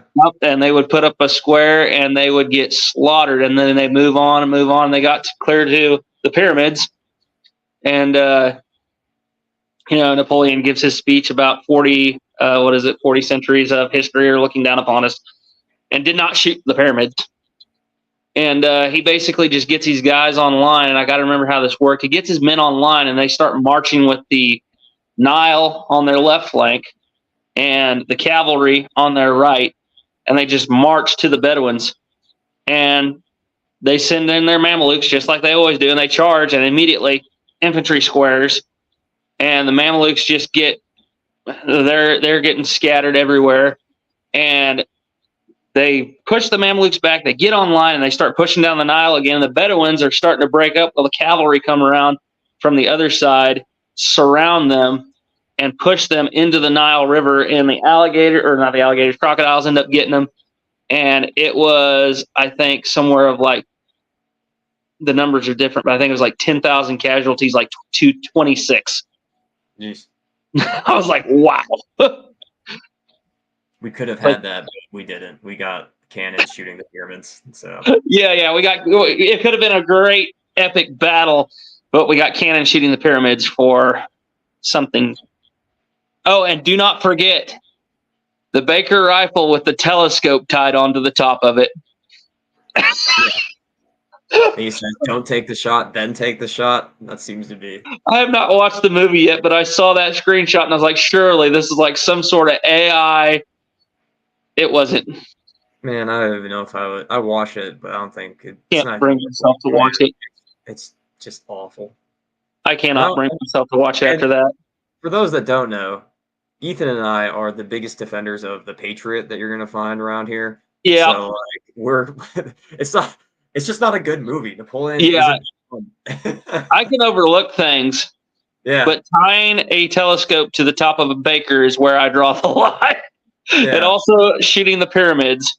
Now, mind you, the one thing they actually didn't do too bad on, which, I mean, they didn't do great on, but they nailed what a lot of didn't get was the Battle of Austerlitz, because I think one of my favorite series was Napoleon, made in 2002, which I don't know if you've seen that, with Christian Clavier. Excellent series. I didn't think anybody could top Rod Steiger, but Christian Clavier actually is pretty good. But they got it wrong. They show the Battle of Austerlitz as it's summertime with green grass and everything. But other than that, they nailed it. And then what was the other one? War and Peace. I didn't watch it. Yeah. Yeah, War and Peace. Again, it's green, and it was the new War and Peace. Everything's green and everything. I haven't watched the old original yet, which I found out it's actually made by the same people who made Waterloo, which Waterloo is that's my favorite movie of all time. I'll send you a video of the Russians marching. It's the most motivating. It just gets your heart going. You're like, yeah, it's straight. But surprisingly, Ridley Scott was the one thing he did get right, and it was the only thing he got right was the weather conditions of the Battle of Austerlitz. Yeah. He still got it wrong because if I remember right, he makes it they're fighting in the dark, which no. But he did get the whole thing of the shooting the ice. The shooting the ice, it did happen. But what he didn't get right was the time at which it happened, because I think I saw in the trailer, it was the Russians are marching across the ice and trying to sneak up on them. Then he fires on the ice and wins the battle by sinking them all. That was actually as the Russians were running away. At the end of the battle, he fired on the ice. Oh, yeah. That's why I actually made a meme. There's a picture of the scared penguin with a little Russian shako on his head, and he got a frog. The Pepe Le Pew, but he's a French cavalryman charging behind him. It says, "It's all fun and games until you're on your way to Telnitz and the fog starts speaking frog." Let's see here. So you're saying there's a chance there might have been a matchlock? There's always a chance, I guess. You got to prove that it wasn't there. Just show up. It wasn't Nug. It wasn't Nug. Normal, usual, or general, it was not. Matter of fact, I don't think I can find a single reference of it ever happening. Could you imagine being a one? Why would you? They were outdated by King Philip's War. The Native Americans swamp fight rocks. Yeah. The swamp fight. So the snap replaced it. Wheellock I could actually see being a bit more feasible, but not really, considering how many of them were made, and most of those stayed in Europe. Don't get me wrong, I think one of the things about wheellocks people get wrong is people like to say that they were extremely rare and only noblemen used them, which is actually not true, because a lot of cavalry units and even the Austrian infantry had units that were completely armed with wheellock muskets. They were wheellock/matchlock muskets. But most cavalry units are using wheellocks, but not very many of them ended up here in the United States or North America. There were wheellocks that showed up, but not very many. And by the time you get to the War of Independence, the wheellocks that showed up whenever they were in their prime are already nearing 200 years old. Was that a wheellock that was at Jamestown? Jamestown, yeah, they had wheellocks at Jamestown. As a matter of fact, I could get started on this. I don't know if I want to go down this rabbit hole, but suffice to say, the tactics used at Jamestown were you had your musketeers and you had your targeteers. And of course, your musketeers are carrying a musket, over 70 caliber matchlock, and they are actually trained to aim and take precise individual shots. And they're generally wearing some sort of light armor, mail halberts, morion helmets, some bassinets, but they're generally pretty lightly armored. And then you got your targeteers. Your targeteers, according to the manual of, I want to say 1611, they were required to carry a target shield, at least some form of light plate armor, a helmet, and they would actually be armored up a lot more than the musketeer, but they were required to carry either a snap-haunce, a wheel lock. It had to be a self-priming firelock. So you had to have either a wheel lock, or snap-ons, or later on the English lock or the dog lock. But yeah, so at Jamestown, wheel locks, there were actually quite a few of them. They find a lot of wheels laying out there. And Plymouth Colony, there was quite a few too. Matter of fact, the first recorded instance of a wheel lock in North America happened at Roanoke, and it was a wheel lock Petronel. And I mentioned in my video I wouldn't prime before I charged the musket with a wheel lock. I feel safe doing it with prime from the cartridge with a flintlock. You're good to go. If something were to happen and that sear, which the sear has to rise on a flintlock, if something happened, that sear was to slip, you're still going to fall to the half-cock notch, most likely, unless something weird happens.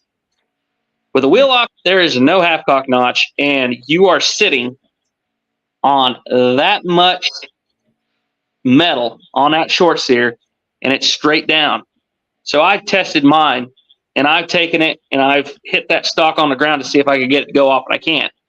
But in theory, you could get enough. If you could get enough gravity to drive that short sear down, it would 100% go off if the pyrite was down, and it might even go off without the pyrite down, because that wheel spins so fast and so hard that I've seen it create sparks on its own without the pyrite. Okay. Yeah. Because you got to realize that spring, there's a reason why they didn't put self-spanning locks on those. Because there's probably, I'd say that spring's probably got 90 pounds of pressure on it. You got to have that long leverage. Yeah. And that's why I generally do it like this. But no, the first recorded incident of a wheel lock in North America was at Roanoke, and it was a Petronel. And the only reason why we know it was a wheel lock is because it was loaded, sitting on a table, and when the natives was coming along, they were trading, and that Petronel fell over and discharged and killed the native, and that basically put the diplomatic situation at odds, shall we say, and that may be the reason why Roanoke disappeared. It all works out in the end, right? It all works out in the end. Let's see here. You got me started on wheel locks. I got to get off there. We're talking about French muskets. Revolution. It says you need to come out to Guilford Courthouse in March. You were just at Guilford not too long ago, weren't you? Yeah, I was there in March. The weather can be a mix. It can either be terrible or good. The big you can one. go see the 11728 French lock there. Who was the one that asked that question? Because somebody did ask, and we were able to confirm. We haven't talked about this since then. So we had talked about it, and we were talking about what guns were used in the Revolution, French muskets. And I said, well, we know at least 11728 was used because that lock was at the courthouse. And it's 1717. Yep.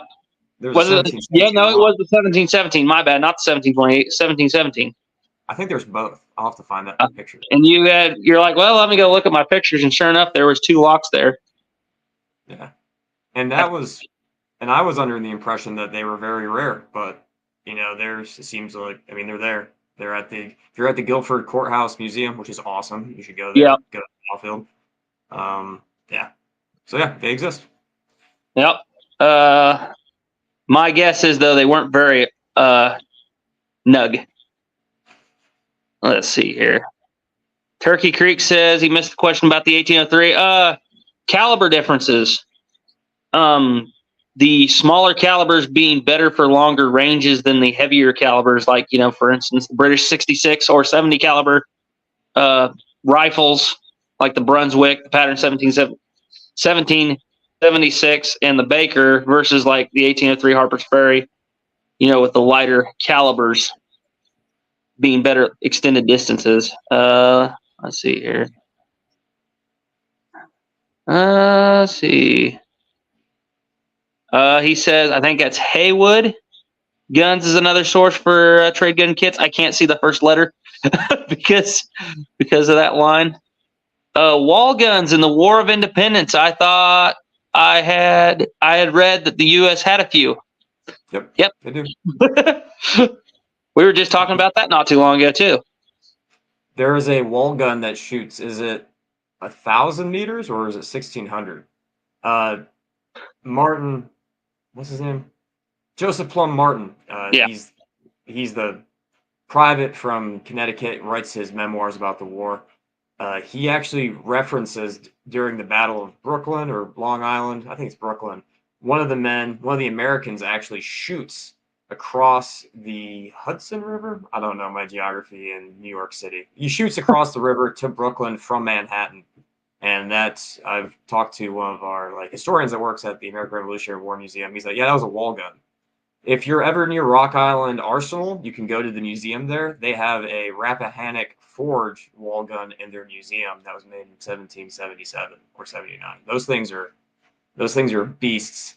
So, If you tune into the 11 Bang Bang Firearms Museum here in about 2025 maybe or 26, you might see a wall. Well, not you won't. You will see a wall gun. I have one on order and I'm waiting on it. It'll get its own episode of Guns of Revolution. I'm going to do a whole episode on wall guns, and I'm going to get my 6'4" nephew, pretty big boy. Here, shoot this from the shoulder. But you're talking about Joseph Plum Martin, talking about that long shot, and I'll always think of the time whenever I read that book and I just found myself laughing out loud. Was the story about the musket, the British redcoats out there picking apples, and one of the privates asked, "Sir, can I fire on them redcoats?" And dear reader, as I live and breathe, he lowered that musket and he shot that redcoat, and it had to have been over a mile away. Yeah, it's a crazy that one was pretty funny. Or his story about their Thanksgiving feast. That one was the real one that got me rolling because I know kind of where he's coming from. He's a smart aleck. He's a smart dude. Oh, yeah. Yeah. The bread was so thin, the bread slices were so thin that you could have made a lantern horn out of them. He seemed to have a good time. Oh, yeah. He had a good sense of humor. Does he get out as a corporal, or is he still a private? I think he's a private. Got out as a corporal. He gets out as a corporal because when he storms Redoubt 10, right? Yeah. Yeah, he's a corporal. Yeah. Let's see here. Trying to see some more questions. All right. What is the difference between the second model Shortland pattern and the third model Indian? How do you tell them apart? There's an extra loop on the second model. There's one more. So the third model Indian pattern is going to have 3 brass loops. 3. And if it's a second model, it will have 4. So that's your way to identify one. Also, if you look at the lock plate, there is I think there are pins behind the cock. There's 2 pins in a India pattern and 1 pin in a second land pattern or shortland, second model shortland. British muskets aren't my thing, but I did one thing. The Indian pattern was basically the response to something we were talking about earlier, the French muskets. Because they could see how easy it was to produce French muskets, the India pattern musket is basically the more mass-producible version of the land pattern. They got rid of all the fancy rounded brass side plates, and everything got flattened out pretty much. To my knowledge, that's kind of what but yeah, you were explaining it more in detail, but that was why it was done, if I remember right. And the second models come out in 1769, and those are I've read as a response to the French muskets because the French muskets are shorter. Well, they started out as the dragoon carbine. Oh, really? The short pattern was originally the dragoon carbine. Yeah, imagine being on horseback and trying to run that thing. Jeez. And then the Elliott carbine replaced it, and the dragoons lost their shortland patterns, went to Elliott's, and the infantry basically got the shortland patterns, unless you were a grenadier. Let me see here. All right, we're starting to get closer to catching up here. Andrew Dixon says, Revere, get him to come to InView. InView's September 22nd out here in Williamsburg, Virginia. So that's like the next big event. It's gonna be not that big. Well, if we're gonna get you out here, we gotta get you out here for a 250th. So next year is the beginning of the 250th anniversary. Yeah, that's what I was gonna say. Yeah, you have to do tryouts if you want to go up to do Battle Road at Lexington and Concord. We've been told like they actually have to send photos of yourself. Like there's so many people that want to get involved, but like a Brandywine, a Guilford 250, like those are the events that it'd be worth coming out for with the thousand reenactors on the field. That's the stuff. Do they even do anything with Bunker or Breeds Hill? So they do. But it's up there in Massachusetts, right outside of Boston. Well, what was outside of Boston, I'm sure is now Boston. Yeah, so the actual Breeds Hill and Bunker Hill is like completely taken over by urban sprawl. Yeah, that's what I figured. There are reenactments because I've watched it for the Bunker Hill battle. It looks pretty filled out. Yeah. All right. Yeah, it'll have to be next year, but I definitely want to get out there next year, especially for the 250. You know, I hate to say it, but if I did a reenactment, especially Southern Campaign later war, I will have a firearm that not many people have for a British light infantryman. You have that pattern 1776, which technically I'd have to be a Tory. A Tory, which the Tories used them. I'm trying to remember. I think the Queen's Rangers had some of them. I'd have to remember. I'd have to go back and look. Did Ferguson have any as well, or just the Ferguson rifle? Ferguson had 200 Ferguson rifles. But I don't know if he ever. So there was only 200 Ferguson rifles actually issued during the war.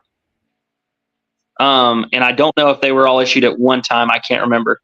Because there was 200 Fergusons, there were 800 standard pattern 1776s, and there were 200, 200 to 400. I can't remember how many Hanoverian pattern 1776s there were.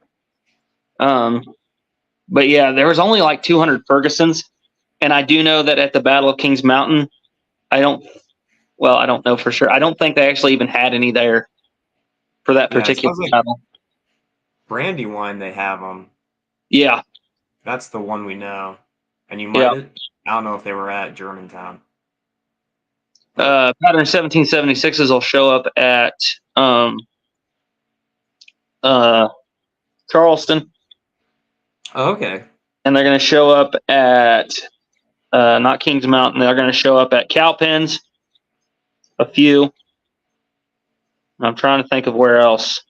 The pattern 1776 was it was almost like an experimental weapon. There just was not. Somebody's like, well, I mean, at least there was, I think it was 1,000, 1,200 of them issued out. I'm like, yeah, there might have been 1,200 of them issued out. Now compare that to the 110,000 French muskets or French pattern or French model 1766s that show up to America, which, I mean, obviously, you're not going to field them all, but that's a drop in the bucket. Let's see here. Not Turkey Creek. About the telescope on the Baker, there was a gunsmith from Wilmington that tried to affix a telescope to a rifle in the Revolutionary War. It didn't work out. Revere, I'll get Ben to bring it up when we were up there. So this is my buddy that's Andrew Dixon. Rifles. So he's coming up this weekend, and we're gonna record some stuff because, like I said, I don't know anything about rifles. So that's what that recording is going to be about, basically for me to learn. But he's all about it. You two should definitely get together because between your gunsmith and knowledge, you can build all sorts of things. Yeah, I'm starting to get in my groove with that. It's like it's always the first gun. It's like the first AK that evolved in my workshop. Took months to get to where it needed to be. And then by the time I got it all said and done, I got it down to where I could do it in an evening. Well, it's like the first wheel lock I tried to build. I spent 6 months just trying to. Oh, excuse me, evolve. 6 months on that lock, and then the last one only took a month for the lock. So I'm getting better. And like that 1774, I built that lock evolved that lock in like 2.5 days. So let's see here.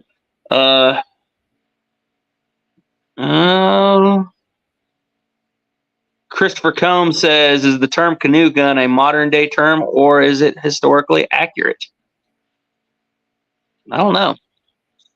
So I've heard it referenced to the 1803. Did the 1803 go with Lewis and Clark? That's a great question, because in the reference from the American Society of Arms Collectors that I pull from, he does mention they cut it down in half like a canoe gun to fit in the canoe, but I don't know if that's him talking post facto. So I think the half stock seems to be a pretty half stock short rifle. I see that. Yeah. Well, I think what is it Christopher Combs, I think what he's getting at here is like when I think of canoe gun, I'm generally thinking of like these cut down Northwest trade guns. The cheap Fowlers that people would cut down to like a foot long. I don't know. That's something I'd have to ask Garrett, especially anything about 1803 Harper's Ferry. Garrett can generally just off the top of his head. Wait a second. Is Garrett in here? I'm looking at comments. There's Garrett. I can't tell you about the 1803 cut down, but it's generally accepted that the term canoe gun is kind of a 20th century term. But, of course, there's no way to prove that. The term blanket gun is more common in the later 19th century. I like how Garrett is just sitting here almost like he's in the backstage and just pokes his head out from behind the curtain every now and then. Well, I just wanted to make sure Revere got this question down here from 50th Tennessee CSA. I've often wondered about American small arms during the war. Were rifles very common in the Continental Army? All right, goodbye. So they are common. There's a rifle at the beginning of the war. The first unit that is actually put together is a rifle. I guess you could call it a regiment. They raised 10 companies of riflemen. 6 come from Pennsylvania. 2 come from Maryland. 2 come from Virginia. 6, 7, 8, 9, 10. That is 10. So there were riflemen. That is where your Daniel Morgan kind of like breaks his teeth and becomes kind of famous. So Daniel Morgan is actually a company commander of one of those 10 companies. They head up north and join in on the siege of Boston. And American rifles actually are pretty prevalent throughout the entire war. From the beginning all the way, they are harassing the British during the siege of Boston. Battle of Guilford Courthouse, there's riflemen on the flank, more militia at that time, that are engaging the British. They're more common with the Americans than they are with the British. American riflemen actually do show up quite a bit. I'm trying to find the story of Washington's Irish versus the British riflemen. Okay. Man, I'd have to look for that story. It's actually a really good story. This is DeWitt Bailey's. I think you just got this book too. British military flintlock rifles. Rob from British Muzzleloaders was actually the one that pointed me towards this book.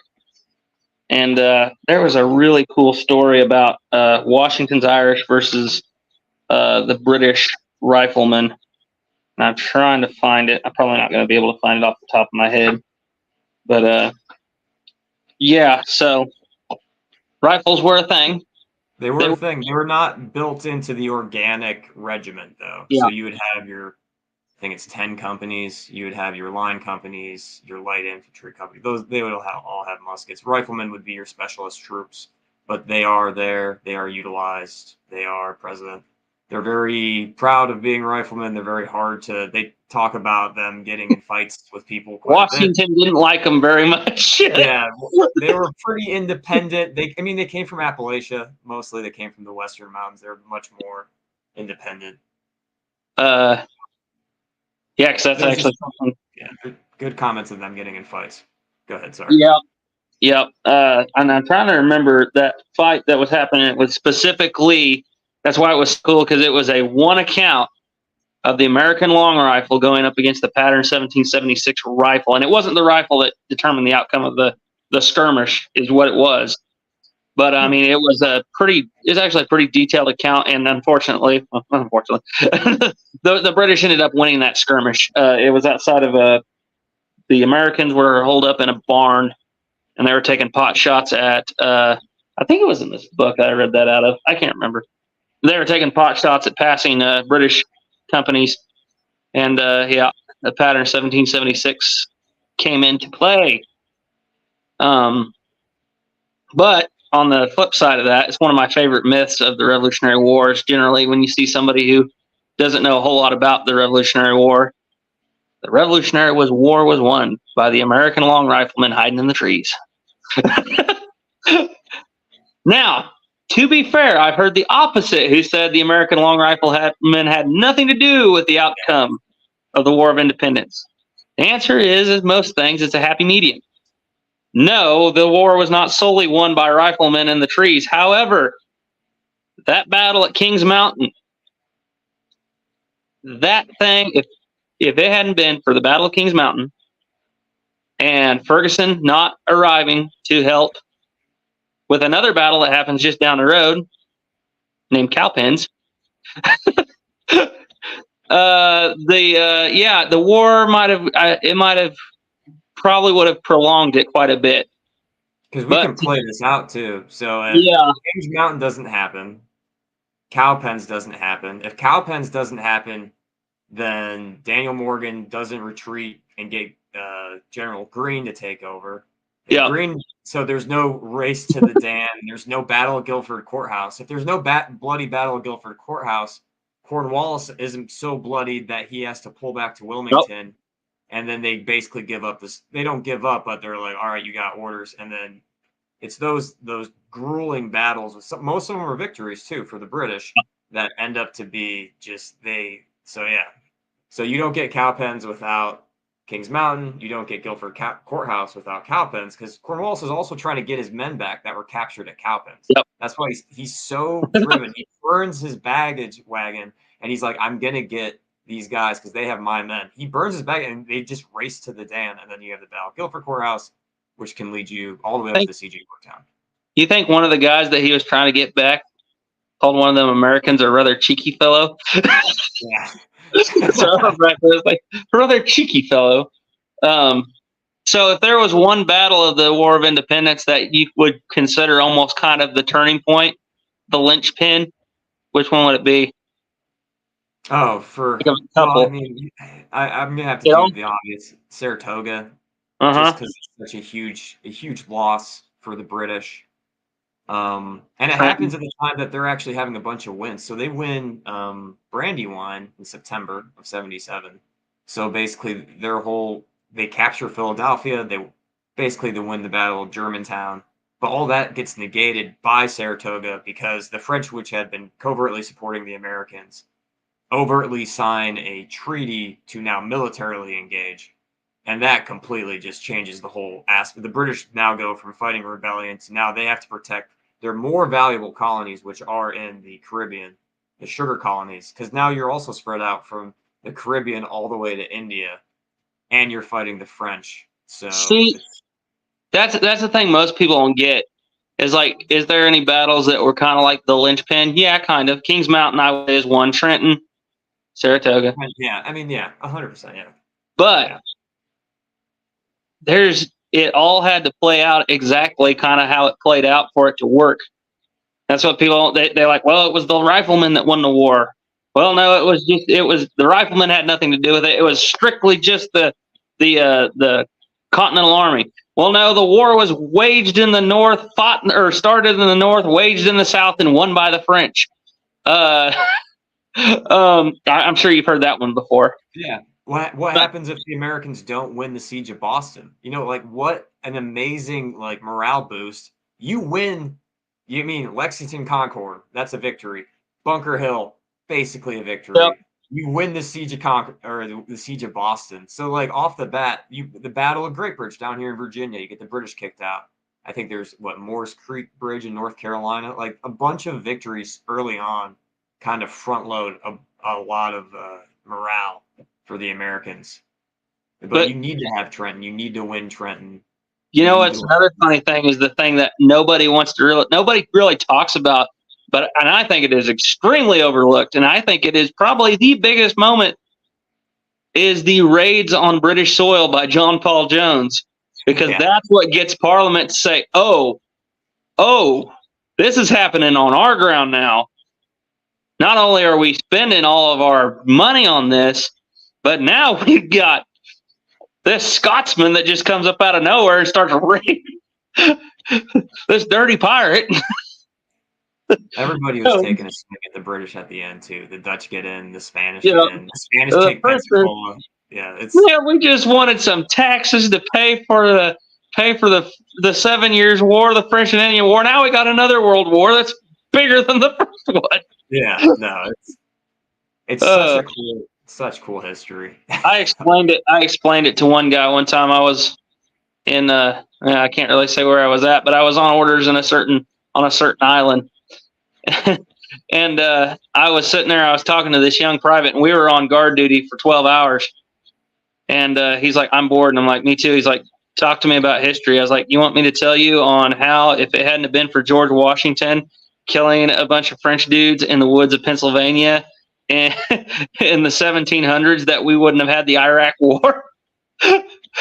I went and I had a whole lineage clear from George Washington in the woods in Pennsylvania in the 1700s, and you can follow that clear to the Revolutionary War, clear to the Napoleonic Wars, clear to the Austro-Hungarian, or not the Austro-Hungarian, just follow it clear up to World War I, World War II, Vietnam.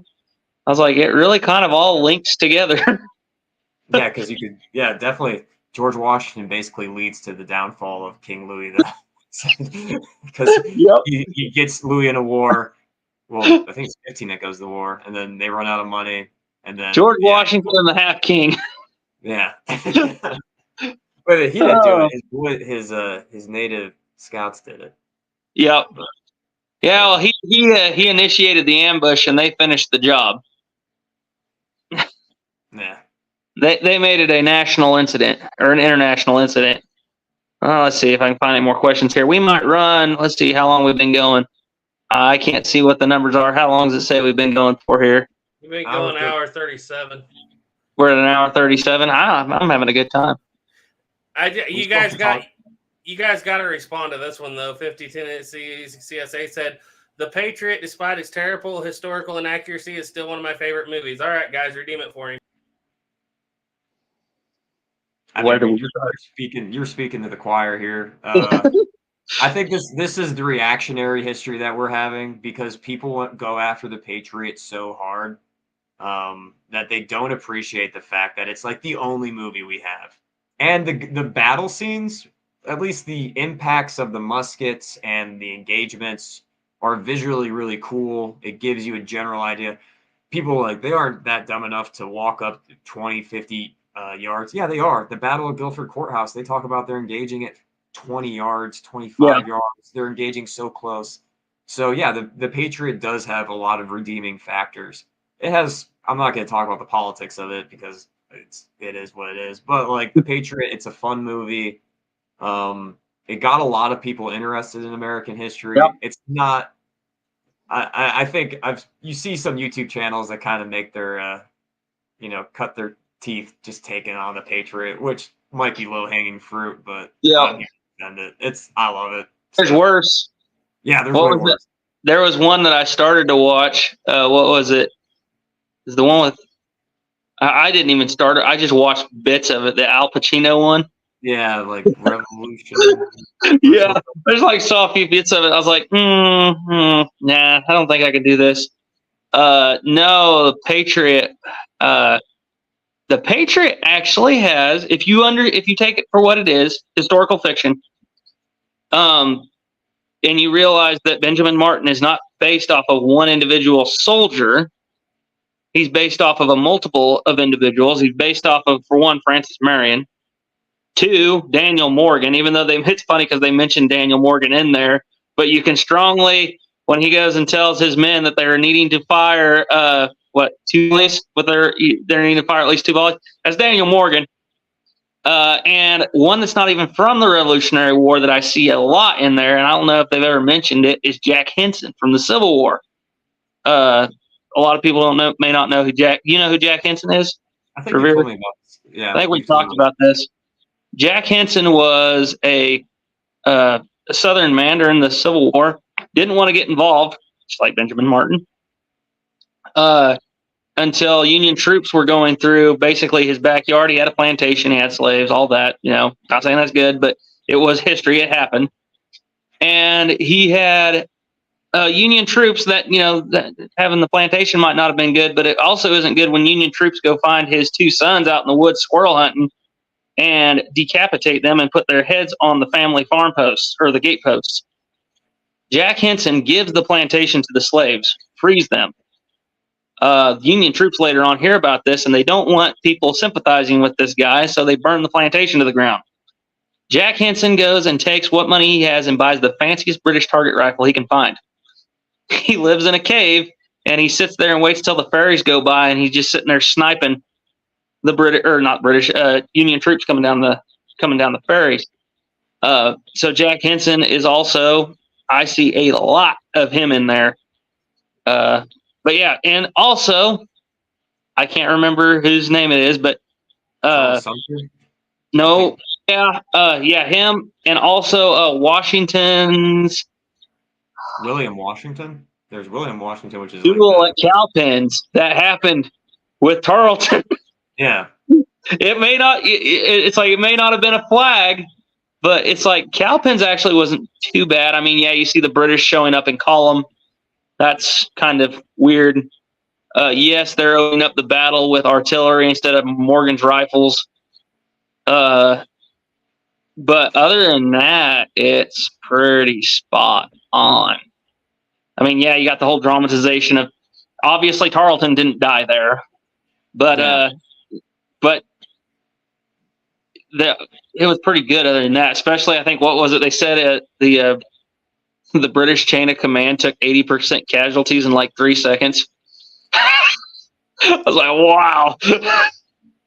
That's the one thing that everyone, like Tarleton, the bad guy from the Patriot, who like Ethan just said, he doesn't die. He actually survives all the way to Yorktown, is captured at Yorktown, and he's terrified he's going to get turned over to be like prosecuted for war crimes. Yep. Well, so, I've also heard people say that a British officer would never do, and mind you, I know there was nobody locking people in churches and lighting them on fire. Yeah, it's the church. The church thing comes up all the time. However, does not have a good movie. However, if you look at what Tarleton did and some of the things he was responsible for, and not going to lie, Tarleton is actually responsible for the British losing the Battle of New Orleans in a very roundabout way. Have you ever heard that story? No, I haven't. Because he's still around, right? It was after Waxhaw, the Waxhaw massacre. He was chasing down basically American troops that were fleeing for their lives. He's cavalry man, and doing what cavalry do, pursue the routing troops. But he'd take it to a whole nother level. He'd cut them right down. And he chased a bunch of troops into a church. And he went into the church and he told everybody in that church, he said, all these troops are to be executed, and anybody who has aided in these traitors is now a prisoner for treason. One of the people that was captured as a traitor there was a little boy named Andrew Jackson. Oh, yeah. Okay, yeah, now I see your connection. Yeah, he got he got a little bit of disdain because of Tarleton for British troops. And yeah, that kind of played into some things. But oh man, got me started on this. Old Hickory. For the Revolutionary War, though, we could dip anywhere from matchlocks all the way up to Napoleonic. But yeah, like I saw the comment. Sullivan Green said Brandon F. I'm not going to say anything, but you see the comment. It's selling too much in my book, saying that they were perfectly fine, professional. It's like, but we have primary source. Like you have Tarleton.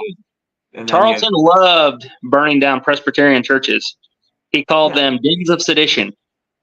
So he didn't burn down with people in them, but he loved burning down Presbyterian churches. Also, my favorite line in that entire movie, Reverend, I'm walking away, and he's got a Petrozzoli 1763, holding that Petrozzoli 1763. I must tend to my flock, and at times throws down at the I think it's a waiter hat or something. Fight off the wolves. I'm like, yeah. Which that was actually based off of a true story too. There was actually a Presbyterian minister who showed up behind the pulpit, and I can't remember his name. Let's say Clark. I can't remember. He shows up in his black robes, and he gets behind the pulpit, and he starts preaching. And I can't remember what he said, but it was very similar to that. And he actually throws off his black robes, and he's wearing a Continental uniform, and he has his French musket propped up behind the pulpit.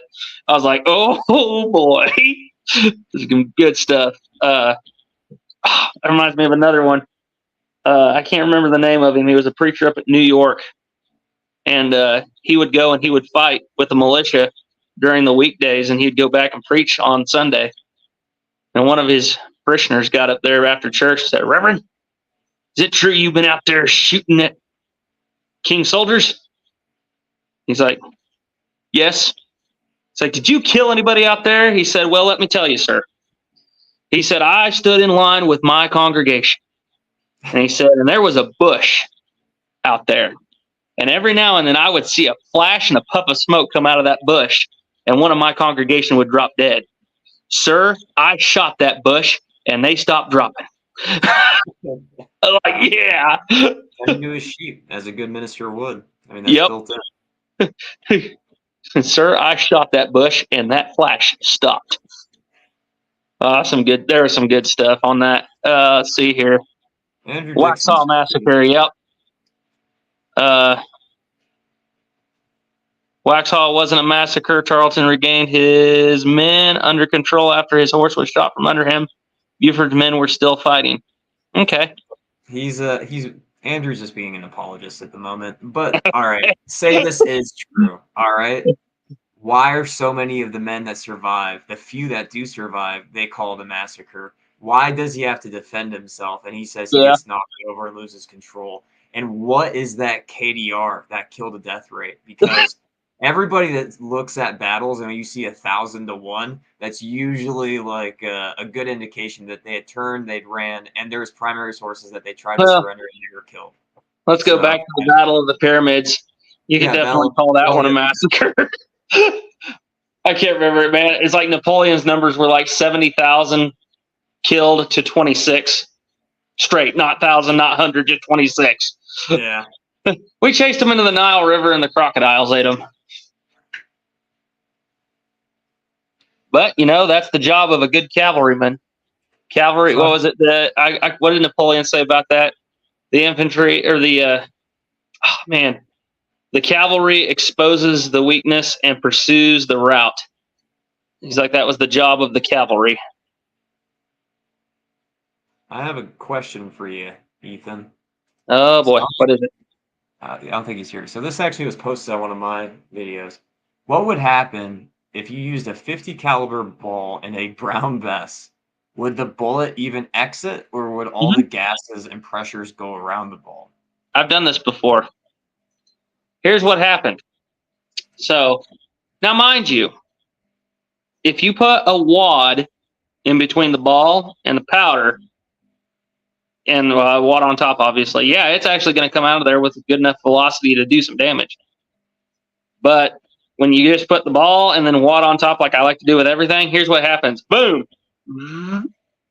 It literally, I shot it off, and the ball rolled out and landed about 10 feet in front of me. So it just loses so much. Yeah. Yeah, there's just nothing there. Tried it with buckshot too once before. You got a wad in between your powder and your shot. Whenever you get that low or that small caliber. You're telling me they're shooting. You shot 62. The French switched over to 62 caliber balls. Yes. Were they losing a lot of range on those as well when they went to a lower ball? Did they do it to save lead? Did they do it economical reasons? So the whole reasoning behind that was the French Revolution. We've talked about Revolutionary era muskets. So people don't realize the French Revolution, I describe it basically as the first real communist revolution. The whole idea of going after the aristocrats, whatever. Yeah, having a hard time thinking of words right now. Going after these people who have wealth and all this, eat the rich. Well, the problem when you do that is a lot of times you get rid of your skills, your people with some certain skill sets, and namely people who are in charge of powder manufacture, people who are in charge of weapons manufacture. The French revolutionaries, I got to remember, they sacked Saint-Étienne. They completely destroyed Charleville.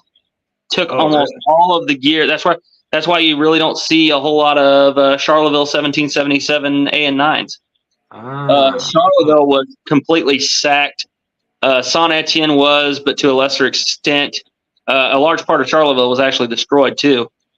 Maubeuge sacked. They had an explosion in 1793, I believe, at one of their powder manufacturing plants, which definitely was not the British. But they had an explosion at one of their largest powder manufacturing mills, and this caused them to go basically into panic mode, and they had to switch over all of their powder for logistical reasons to artillery powder, which was a different ratio, different grade, and they switched over for that, and also the Revolutionary era muskets. Once you lost your manpower, your talented people who knew how to run these machines, like I'm drawing a blank now. Been doing this for too long. Guy invented the 77. Gribeauval. There we go. Gribeauval, Henri Blanc. You're losing all those guys. They're subcontracting to over 200 subcontractors of muskets between France and Belgium. The quality is poor, to say the least. Some of the guns are not safe to shoot whenever they come out of the little workshops. So the way they combat this, and they're wanting to increase the rate of fire and lower the pressure in the barrel. So these French Revolutionary era muskets aren't just going to detonate. So the best way they can find to do that is to reduce the ball diameter to 62 caliber. And also that artillery powder is going to help too, because it actually creates lower pressures. So to sum it all up, the French Revolution made for trash guns, trash powder, and therefore lower your ball diameter so you don't have guns blowing up in people's faces. There was an earlier comment. Somebody had said, why does the Charleville have such a bad rap? And I think that comes mostly from the Napoleonic and Revolutionary Wars, right? That's where it starts to get a bad reputation, because I don't seem to run into that about the Andrew Dixon says, you and your Whiggish propaganda. Yes. Have you ever... there's actually an old Walt Disney movie. You ever watch Johnny Tremaine? No. What's that? It's an old Walt Disney movie from 1956. We had it on a VCR tape when I was little, and it's a fictional story, historical fiction of basically Lexington and Concord and all the things leading up to that. And it's actually based off of a book that I also had as a kid by the same name. And so, mind you, this is Walt Disney. There is a scene on there where I think it's Pitcairn's superior No, it would have been Pitcairn's superior officer. I can't remember which one. Can't remember who it was. Was it Smith that leads him? Gage. What? Gage in the movie. Gage. Yeah, there you go. Oh, Gage, the general. Thanks, Garrett. Okay. Yeah. Gage calls in. Gage, and mind you, like I said, Walt Disney. You imagine modern day Walt Disney, then compared to this. Gage calls in Dr. Joseph Warren, Okay. and he pulls him in there and he sits him down, and they're having this discussion, and it's kind of cool because it's just showing some of the dialogue going on here. Joseph Warren sitting there and asks him about they're just talking about politics in general, and at one point Gage kind of gets upset with him and says, "All right, so here's what's going to happen." He said, "You have men who are training on their village greens. They're stockpiling arms and ammunition. These must be turned in at once." And Dr. Joseph Warren, he looks at him and he goes, "I cannot do that, sir." So why not? Because free men will never consent to surrendering the means of which they are to defend their liberties. I'm like, oh, Walt Disney, back in the 1950s, completely different critter. The World War II Walt Disney. Yeah. So There John was- Green. Oh, go ahead. That movie is actually responsible for what got me into Revolutionary War guns. Because as a kid, there's a scene on there, Johnny Tremaine's a teenage kid. And of course, everybody's carrying their trapdoor flintlock muskets. You know, the trapdoors, they put a flintlock mechanism on it and make it look like and they put brass barrel bands on it, which always stands out to me. But the rifles are actually original American long rifles, and they're real. They look pretty good. But there's a scene on there, the kid's like, shows up there standing on Lexington Green completely unarmed. And his buddy's standing there with a rifle. He goes, "Where's your gun at?" He goes, "I'll get one here in a little bit." I'm going to get me one of them British muskets, which, if you know anything about the history of Lexington, definitely wasn't they weren't exactly going out there expecting to go to war that day, but they were prepared for it. They were at the pub. They were at the bar like 5 in the morning. That was Yeah. But I like to believe they were starting off the morning with the beer, but I don't know. They were just gathering. The Marine Corps, where was the Marine Corps founded? Tongue Tavern. Yep. So the quick Marine Corps history. So Tongue Tavern was where the Marines, Samuel Nichols recruits the first Marines. The first floor was a bar and the second floor was his office. So he would just take them upstairs, sign them up. And he also owned he had property in that bar. So it wasn't just like a random bar. Like he had value in the bar. And Garrett popping in like Jamie in the Joe Rogan podcast. But Yeah, but that's what I'm gonna start. I'm just slaving away Garrett, back can you pull here. that up? What? Do what? Said I'm just slaving away back here. You doing you say you're like Jamie on Joe Rogan. I'm gonna sit back here. Hey Garrett, pull up that video of the bear fighting the red coat. I was about to pull up Johnny Tremaine, and then I realized people were Oh handling nope, don't do that. Shit of it. There are some people who would jump all over that. Yeah. I got about 6 people who really don't like me. 8. Yeah. I get reported about 8 times a week. There was a question here, though, for you guys. Do you think the 1777 French muskets could have been found in Florida in any time during history? I know that French Haiti was close by, so maybe 1777 muskets could have come from there. yeah, I mean, it's not so. Florida, East Florida, West Florida goes to, because Florida's 2 colonies that don't join the Revolution. West Florida, Pensacola falls to the Spanish. East Florida goes back to the Spanish. I mean, it wouldn't surprise me if a 1777 made it up there. Probably like a colonial one or a naval one. It wouldn't be that. I could buy that story. A matchlock, I can't buy. Yeah. So, at least it's the same era. And just like you said, like at Haiti, I don't know what they went to Haiti with, but by the when's the Haitian Revolution? Like 1803, 1802. By that time, yeah, they would have had 1777s. we don't get Florida until the 1820s. Gun running, smuggling, that's a thing. So I like how he got the Louisiana Purchase. yeah, There's a reason why they called Napoleon the thief of Europe. yeah. Like, Hey, and everyone. my brother is your new king of Spain. Oh, guess what? I need money for my war in Europe. Hey, brother, sell off all of Spain's holdings in North America. People were like, Napoleon's so dumb. Cheap. Napoleon had nobody in he just sold land. He took the land from the Spanish and just sold it to the Americans. They're like, we got it for 5 cents on the mile. It's like it's just free money to him. And we It was one of the few debts we paid off immediately. We just paid it up, and that's why you realize when you watch Waterloo and you got Christopher Plummer, playing Wellesley, Duke of Wellington, sitting up there. So there's the great thief of Europe. And that was what my little brother Noah was watching that with me. He's like, why did they call him a thief? I was like, well, the ground that you are standing on was a part of that deal. Oh, yeah, that was one way to do it, I guess. That's what I think is actually funny, even going back further on. I don't have the book right here.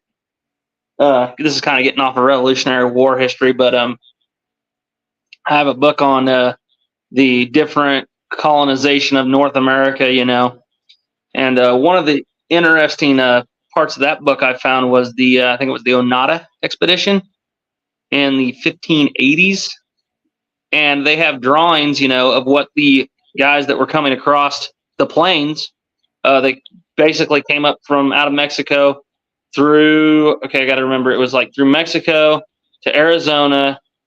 It came around kind of New Mexico, Oklahoma. Actually came through my area in southern Kansas, then looped back around kind of by eastern Texas, and then went back down into Mexico. But they went up into the Great Plains, and if you could imagine guys riding across the Great Plains in the 1500s, imagine you're a local Plains native out there at the time. You look out here and you see armored completely from head to toe, armored plate armor knights carrying wheellocks, lances, swords, wearing the bassinet helmets, coming across the Great Plains. I was like, that is something you really just don't think about very often. But I thought it was funny. 1580s, they're carrying wheellock rifles. Yeah, and they were actually really, really cool looking rifles too. Matter of fact, not too far from here, I think it was from Coronado's expedition, they found a Spanish halberd head just down the road over here. Garza Vlog says, heard somewhere that Napoleon was going to send one of his marshals to recover the territory of Louisiana, but then decided to sell Louisiana to the U.S. That sounds about right. Yeah, I also heard like the Haitian Revolution was going so poorly for them that they're like, yeah, we need to get out of here. Like, it's not worth it. What time? I can't remember, when did the Haitian Revolution, what time period was that? Was that during Revolution or right after the Revolution? Yeah, it's like, I just pulled up on Wikipedia because I didn't remember. So it says it is 1791 to 1804. Yep, that's right in the heat of the Reign of Terror. Yeah. So that's France is in there would be in no position at all whatsoever to be holding on to any colonies. Can't even control their own country at that point. Yeah. That's whenever Napoleon gets his rise to power with a whiff of grape shot. Too bad we could have had a great movie, but we got what we got. So. Well, if you want a good movie on Napoleon, I'm telling you, there's Waterloo, and there's also that 2002 miniseries is, it's good. Okay, I'll have to check out. I've seen Waterloo. I love Waterloo just for the amount of. It's free on YouTube with Christian Clavier. It's kind of slow to start out with, but it shows the rise of Napoleon. He talks about, because you know how he got kind of put in charge of things in the first place, right? Well, yeah. The Royalist Rebellion. Yeah. He was married to somebody, or he was just that was how he got Italy. Because he takes too long, and then he comes back, and he's about to get kicked out because he's a Jacobin. He's in trouble, and he's in charge of like the guard. Well, he rose to power because he was just a little lowly artillery officer, and he was charged with the royalists were wanting to have another revolution, and this time they were going to pull the old Uno reverse card on the French Republicans. And he went out there in the street and he told everybody to go home, and they started charging him with their sticks and whatever. He said, "All right." He pulled back his men, and he had his artillery sitting there loaded with grape shot, and he just fired in the middle of them. And that's why he was like, with a whiff of grape shot, I rose to power. Oh, yeah. I was like, wow. Like, man, you're kind of a wild times there in France in the 1790s. Yeah. Not always the best guy. Let's see here. Question. All right. I know in later small arms development, the French are known for being really innovative, adopting things early but quickly being outdated. Was this the case with their flintlocks too? Oh my goodness. I had this conversation just the other day. I'll let you go first. So don't flintlocks, they're originally known as the French locks? Yeah. So the French basically lead. This is kind of outside my wheelhouse because it's pre-1763. But the I'll elaborate French, on it in a minute. yeah. Oh. Hello, Here- Garrett. Go ahead. Did you find the video? Did you find the video of the bear fight in Redcoat yet? No. I'm waiting to talk about the French lock. French lock. No, you can go. You can talk about the French lock. Okay. That was going to be my, and then This and is- the English locks go. This is who I had the conversation with the other day about French locks okay. and English locks. This is, yeah. Okay, so I do the study for Ethan's Thanksgiving videos, and the sear types that lead up to the French lock. All right, you have your wheel lock, or you have originally you have your match lock, which is obviously comes first, and then, well, not very first, but first of the what I call the modern styles of weaponry, and then you have your wheel lock. Now those are two separate families of lock. The wheel lock is differentiated by the sear going sideways. The matchlock sear always comes up. So as you move on, the snap-ons is a follow-off of the wheel lock. Sear goes sideways. And the snap lock. The snap lock is the snap-ons. Oh, go ahead. Snap-ons falls off the wheel lock. The snap lock falls off the match lock. The dog, what we call the dog lock, will come off of the matchlock, and the French will adopt the first true flintlock. And I know you said earlier how that the French Charleville carries on in American production up to the 1841. I would argue that the stock and the barrel band setup itself follows up to 1893. So yeah, they got it early. That's if you throw an 1888, even though it's shorter and it's only two band, doesn't have that big nose band, and it's rifled. If you throw an 1888 trapdoor full length rifle to your shoulder, it feels like a Charleville musket still, doesn't it, Ethan? Yeah, feels like a miniaturized one. So when you look at it that way, you're looking at basically that system and what is basically that same stock. When did the first barrel bands come in 1720s? First barrel band came in on the model 1728. Yeah, so 1728 to what I consider, even though, like you said, there's an argument that can say that the design changed in the 1841 with the Harper's Ferry gun. But in my mind, it carries from 1728 to 1893. So, yeah. Well, really, French guns carry on a long, long way. It even carries on further than that. I was talking to a guy the other day. We're talking about Russian muskets and about how they are off of the French muskets. And I was trying to explain this to a guy the other day, and he was like, I was like, it actually carries on for a long time. He's like, well, what do you mean? I was like, well, you got a Mosin Nagant on the wall back there. Pull that down. So we look at it, and I said, take a look at these barrel band clips. I said, now, I had my 1774 there. I was like, take a look at these barrel band clips. They're pretty much the same. Yeah. You got a hole drilled through the stock with that L shape with the pin. I was like, that has carried on clear up into, well, technically, the Mosin Nagant is still being used to this day in Ukraine. Yeah. So it's like that barrel band clip idea has held on for a very long time. No, for sure. I would. Yeah, I agree with all that. But anyhow, go ahead. Well, we're like directly copying the French all the way up till the 1840s, and then when we go to the 1842, there's that lineage that continues to the 1880s. Yeah. Yeah, going back. So the question of were French flintlocks quick to innovate and then immediately overtaken in technology? So I got to think about this for a second because you got to compare them to what, the British, The British, the Dutch, the Dutch, the Spanish. The Spanish are eventually going to copy the French. The British are going to copy the Dutch.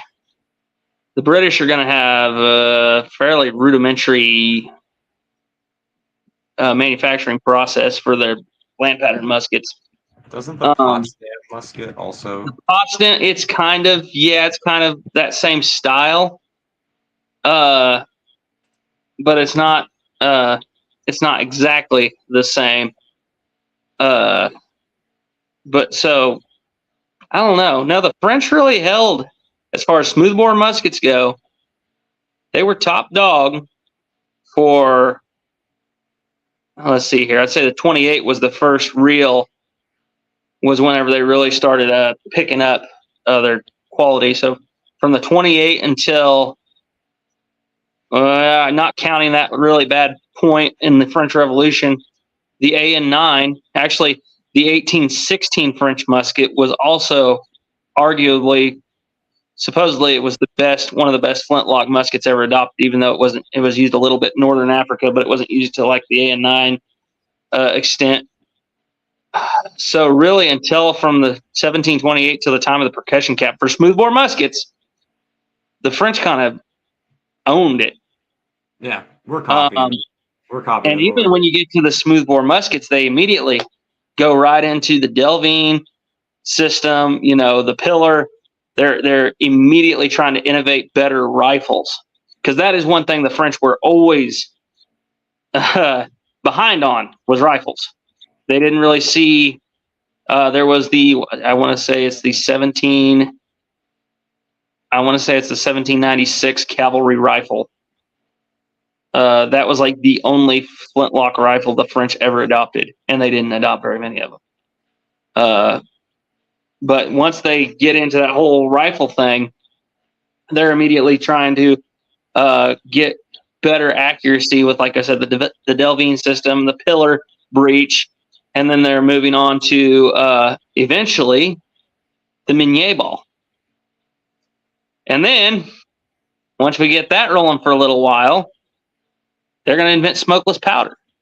And then they start getting to that whole point of getting overran in technology. But I was actually explaining this to a guy the other day. I said, you realize the time period from the last issued French flintlock smoothbore musket, the model 1836, which was retired in the they eventually started converting them to percussion cap, but they officially stopped using the flintlock mechanism in the 1840s. The time from that to the time of the machine gun was only like 45, 50 years. It's unbelievable. I was like, there was a whole lot of innovation that happened very quickly. After using flintlocks for like 200 years, 250 years. Well, that was percussions like there, and then, breech loaders, and then you got. Here's to tell you how slowly that technology moved with the black powders. So over here on the wall behind me, I'll take my hat off for this. I was thinking about this the other day. Man, it blew my mind. So that gun, second from the bottom, that is the original AN9 musket. That musket is 209 years old. It was made in 1815, January to March of 1815. All right. We are closer. Less time has elapsed from now until the time that gun was made than elapsed from the time that gun was made until that original wheel lock that it was cast off of was made. It's about 225 years. Wow. So in 225 years, you went from a wheel lock muzzleloader black powder to a flintlock muzzleloader black powder. And then in another 200 years, you went to ICBMs and stealth fighters. And it's just insane that we're closer to that AN9 than that AN9 is to that that wheel lock.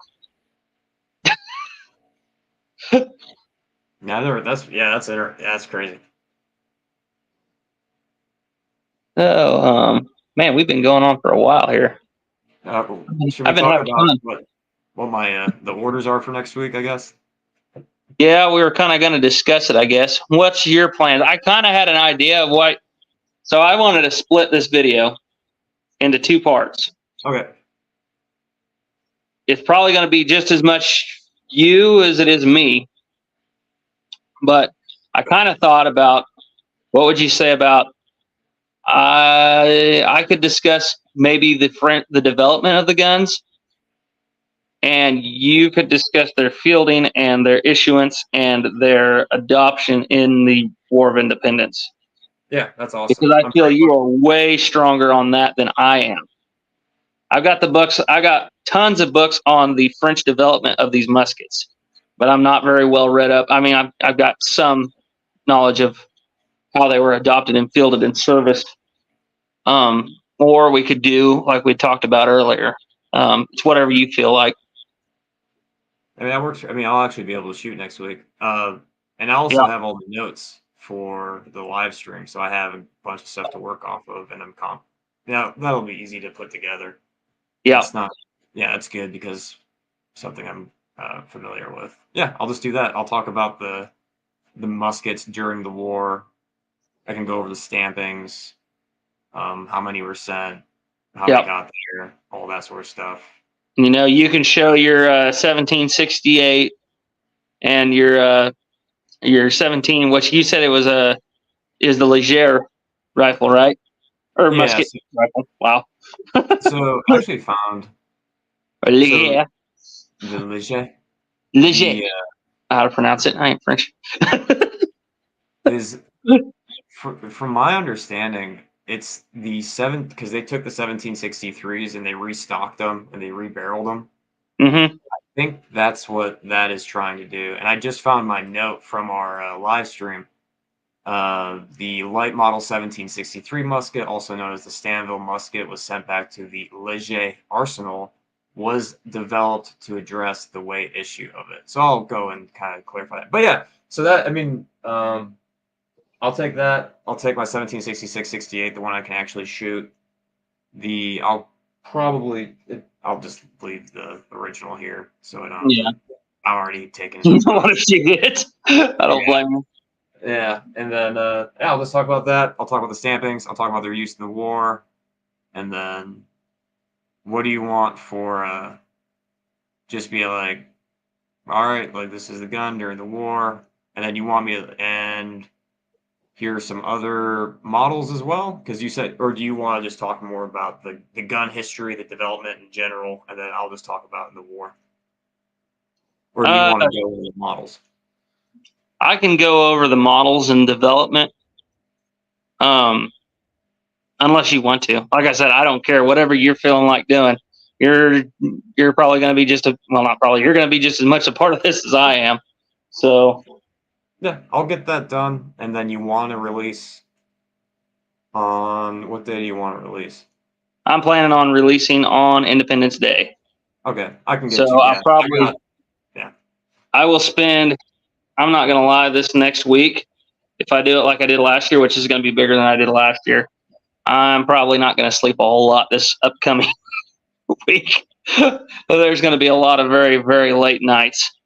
And that last one, man, I went from the 1st of July till the 4th of July, I didn't sleep a week. I went for 3 days straight just going because I was doing editing and voiceover, and it shows because there's several parts in that brown vest video where it's like you can tell like my timeline's got all mixed up. So I got like a picture randomly in the background where I'm not supposed to have it. It was pretty rough. I'm going to try not to do that this time. But yeah, so I guess we'll shoot what we got that we're willing to shoot. And yeah, I'm down to do the development part because, like I said, I got that pretty well down, and I know which ones were mostly used. Like we said, we got the 63s, 66s, 68, technically 69s, which there wasn't very many of those in the first place. Southern Mountain Rifles. I don't think that was a French musket, Garrett. And I don't think it was in the Revolutionary War. That's probably 40 or 50 years down the line. But if they'd have had it, they'd have used it. Oh my yes. There it is. There it is. The Crisco kid strikes again. But yeah, I can I guess I'll just talk a little bit about the development of the models, and you can talk about their usage and issuance in the war, because you've got a Continental uniform for what they got. And I'll be able to shoot. I'll be able to actually fire the ability to shoot live rounds, which is going to be different, but very exciting. Did I tell you the my plan for the opening for this video? It was to have a bunch of people online at dusk shooting. Yeah.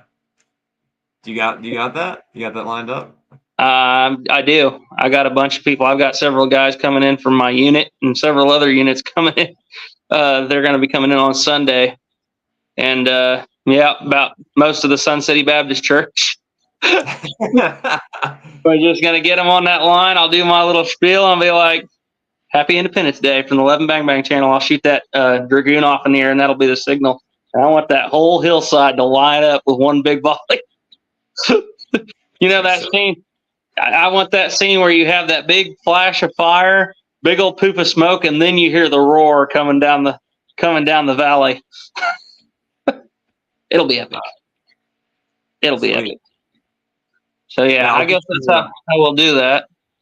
I'll record Monday and edit Monday. I'll try to get it to you, because you're just going to take it and put it into yours, right? Just like flip over. We're going to splice them together.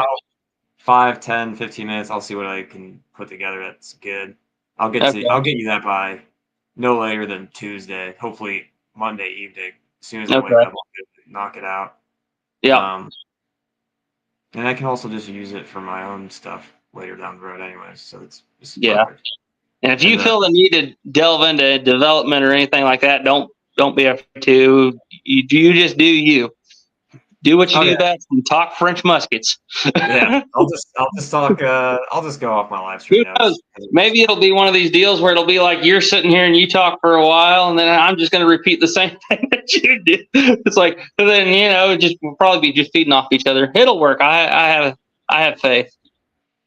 Yeah, that's a good point, actually. Yeah, I'll definitely keep I'll be like, hey, if you want that, I'll definitely be in mind that you'll be covering that. No, because it's best if you stick to that, so that way you're not repeating.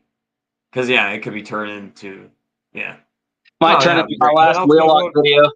My wheel-lock video where I repeat myself like 8 different times. I don't notice it, so I do.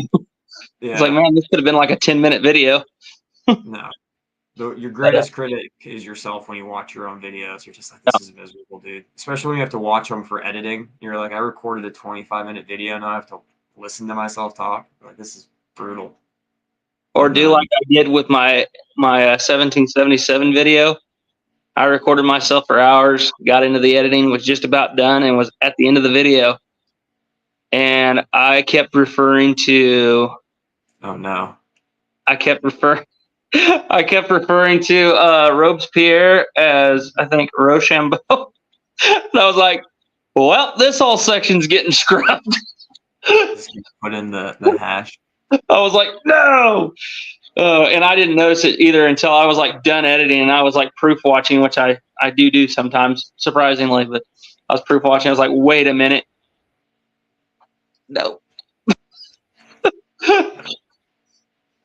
But yeah. Anyhow, well, I guess that'll be our plan then. See if we got any comments right quick, and we'll probably get ready to call it a night. Soylent Green, Garrett popping in like Siri or Alexa. Oh, Hertz. Yeah, we read that one. That was the French small arms question.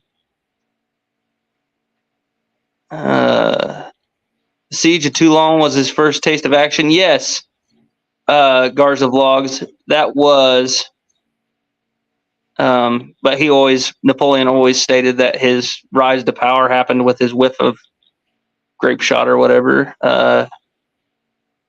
Thoughts on Navy arms reproductions? I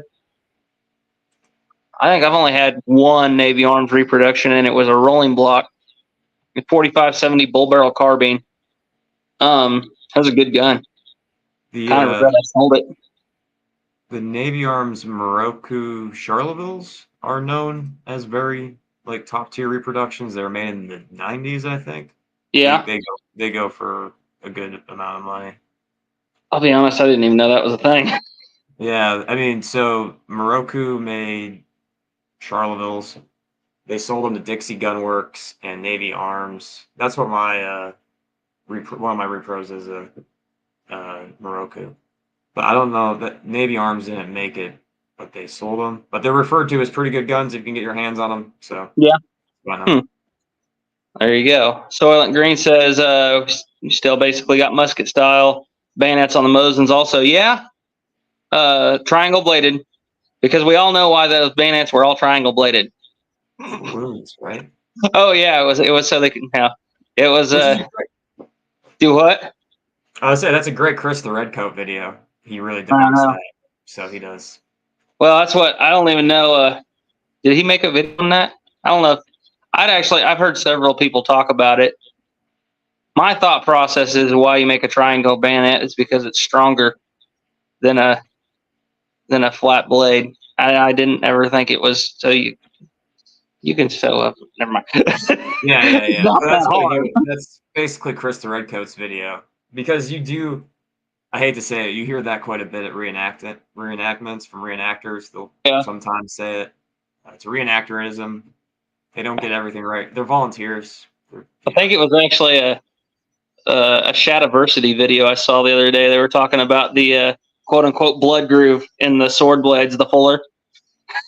Oh. They're like, it was basically the same thing. Well, why is this here? It's so that it doesn't create suction and you can pull it right out. Or it's to make it where it's a little lighter and so you don't lose so much strength. Let's see here. All right, I'm trying to move on down here. I will say that the Mosin does attach a little differently than the musket bayonets. Yeah, it's a spring-loaded plunger versus the rotating clip, which I don't know. There may have been some sort of spring-loaded plunger musket bayonet that I don't know about, but generally that's what I see. The French even had night sights in World War I. Yes, yeah, the French were always pretty well advanced. American Civil War vet volunteered in France during World War I. I want to say he aided in medical, but I don't remember. Okay. 19th, Soylent Green says 19th and 20th centuries are crazy for innovation. 1903, we go from 12 seconds of flight to landing on the moon in 1969. Only 66 years. Yeah, me and Garrett were talking about that. You said you think about it. In the 1870s, it was almost like every other week there was some sort of big innovation coming around in the firearms technology, especially. All right, Night Kodak Techman. Let's see here. Late to the stream, but I saw a dog lock at a show, supposedly converted to a flintlock. Didn't get it, but I'm curious if that was something that was done. I got to think about this. I don't know if you can actually do that, because a dog lock ran off of, the other name for dog lock is an English lock, and it runs off of that different sear system. So, I mean, technically a dog lock is a flintlock. It's just not a flintlock like we know. Caleb's in. Hi, Caleb. It's my little brother Caleb coming in here. See, James G says, just got an early production short land pattern. That's Very nice. Cool. Very nice. Sleep. Hello. Hey, Ethan, when's the French black powder video coming? So it's coming. Matter of fact, on that rack right there, I've got probably 40 40 paper cartridges, historically accurate paper cartridges to a T, correct powder, correct pressure, correct charcoal, correct ratios. Everything is correct on those cartridges. I did a bit of testing, and I will say this: the results were less than stellar. Basically, what I found with 100 grains is I was about 100 to 150 feet per second slower in Graf and Sons 1F, but it was burning clean. Let's see here. Hard to stitch though. Yep, Soylent Green. Anonymous for tampering nullified. Okay. Where to find a bayonet for a Moroku Navy Arms second model? Couldn't you just go on Dixie Gunworks or Veteran Arms? Those websites usually sell a good. I mean, if you're James, if you're anywhere near a reenactment, you can. Sometimes the shops will have the bayonets, and it's best to go up and see which bayonets fit best with your gun, because that's you want a tight fit. And that we'll talk about bayonets another day. But yeah, an original bayonet. So I have an original American Charleville with an original bayonet. That thing is so tight, it feels like one straight piece of metal, whereas the reproductions, it's way wobbly. And it was like something I didn't appreciate until I handled the real one. Here's another thing. Have you gotten any of the Indian-made bayonets yet? I don't think I actually have an Indian. Well, man, I don't know. There's a difference. Like I think I was telling you, it might have been earlier in the show or before the show, before the live stream. I've got that 1774 that I evolved in my workshop. Got to say, evolved. Caleb actually brazed on the bayonet lug for me, and then I fit it with a hand file to an original bayonet. I think it's probably for either 1795 or 1816 Charleville Springfield style. But it's just like Rivero 311 saying here. I took that and I got it where I had to put not quite a bit, but enough pressure where it wasn't just going to slip whenever I got that ring on there. And it's just like it's saying, once you get that thing on there and you hold that thing out, I've compared it to my Indian-made bayonets. It's tight. You don't have any wobble. Once you get that clip on there, it feels like you're carrying a pike. 2, it is longer. It's about 8 inches longer. And 3, it feels lighter. It feels way lighter on the end of the gun. So, like I said, the best way to describe it, you snap that thing on there, you clip it on, you're like, okay, I could go to war with this.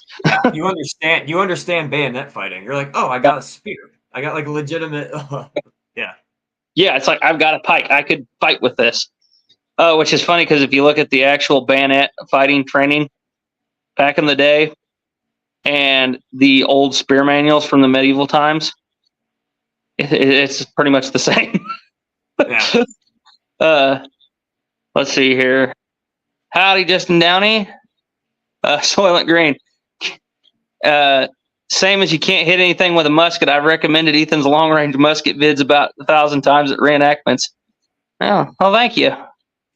Yeah, I need to do another one with that wheel lock because I was having hang fires with it. Whenever I made my last video, I kind of fixed that. I made a little larger touch hole. But with those rifle-style sights, I was shooting that thing, and you would be surprised at how accurate you can shoot with one of those wheel locks with good iron rifle-style sights. Some guys in my group run OG bayonets. It's really cool for interp, and I'm trying to find one. And are you guys going to come up north for events? I'll let you. I'm in Virginia, the most northern. I might actually be up there for Bunker Hill next year. That's kind of gotta get back in touch with my unit. But yeah, most north I've been so far is Brandywine. I want to do. Can't remember the name. It just happened. But anyways, yeah, if I can, I'll get up there definitely. See, yeah, I want to do it, and I really want to do it next year. I'm going to do something next year for 250. But I'm also about 1,500 miles away from my nearest Revolutionary War battlefield. So we can take care of transportation. We'll just carpool it together. Yeah, yeah. I'm planning on it. I really do want to go. I'd have to think though. Let's see. I'd have to think of what would be the correct weapon for whatever battlefield. Your long land would be pretty appropriate early war. I mean, Yeah. depending on the event, no one's going to throw you out for having the wrong. If Well, you're now doing American, you should be fine with anything. now that I've started evolving guns, I'm starting to nitpick the little things. Oh yeah. Because as much as I love that long land pattern, that buttstock is just not right. And before anybody says, "Well, go get a Pederzoli," well, I have a Pederzoli, and guess what? It has the same problem. And there were no second model short land patterns in the colonies until like 1777. So all the reenactors to go to a French gun. So like it should all be militia muskets, Fowlers, long lands. Yeah, actually, I think I follow Third New Jersey Grays on Instagram. You guys, I like the New Jersey Gray uniform. Yep. Let's see here. How long have we been going for? I cannot see the numbers on that thing. What is it? 2.5 hours. We'll go just a little bit longer. And we'll call it a night. I'm not going to lie. I really kind of wouldn't mind finding a way I could do a gig with that pattern 1776. I mean, yeah, man. Like, you got time because what was the engage? No, so Kings Mountain, they had them? No, not Kings Mountain. Cowpens. Cowpens. Yeah, cowpens. You got cowpens. You got I think it was cowpens. Trying to think of some of them other ones. I'd have to go back and read my deal. They were involved in more skirmishing, skirmishing actions than just about anything. Oh, hey, look, there's Captain Ferguson of the 17th Regiment of Foot. Some of his letters. Again, guys, if you like British rifles, get this book. Could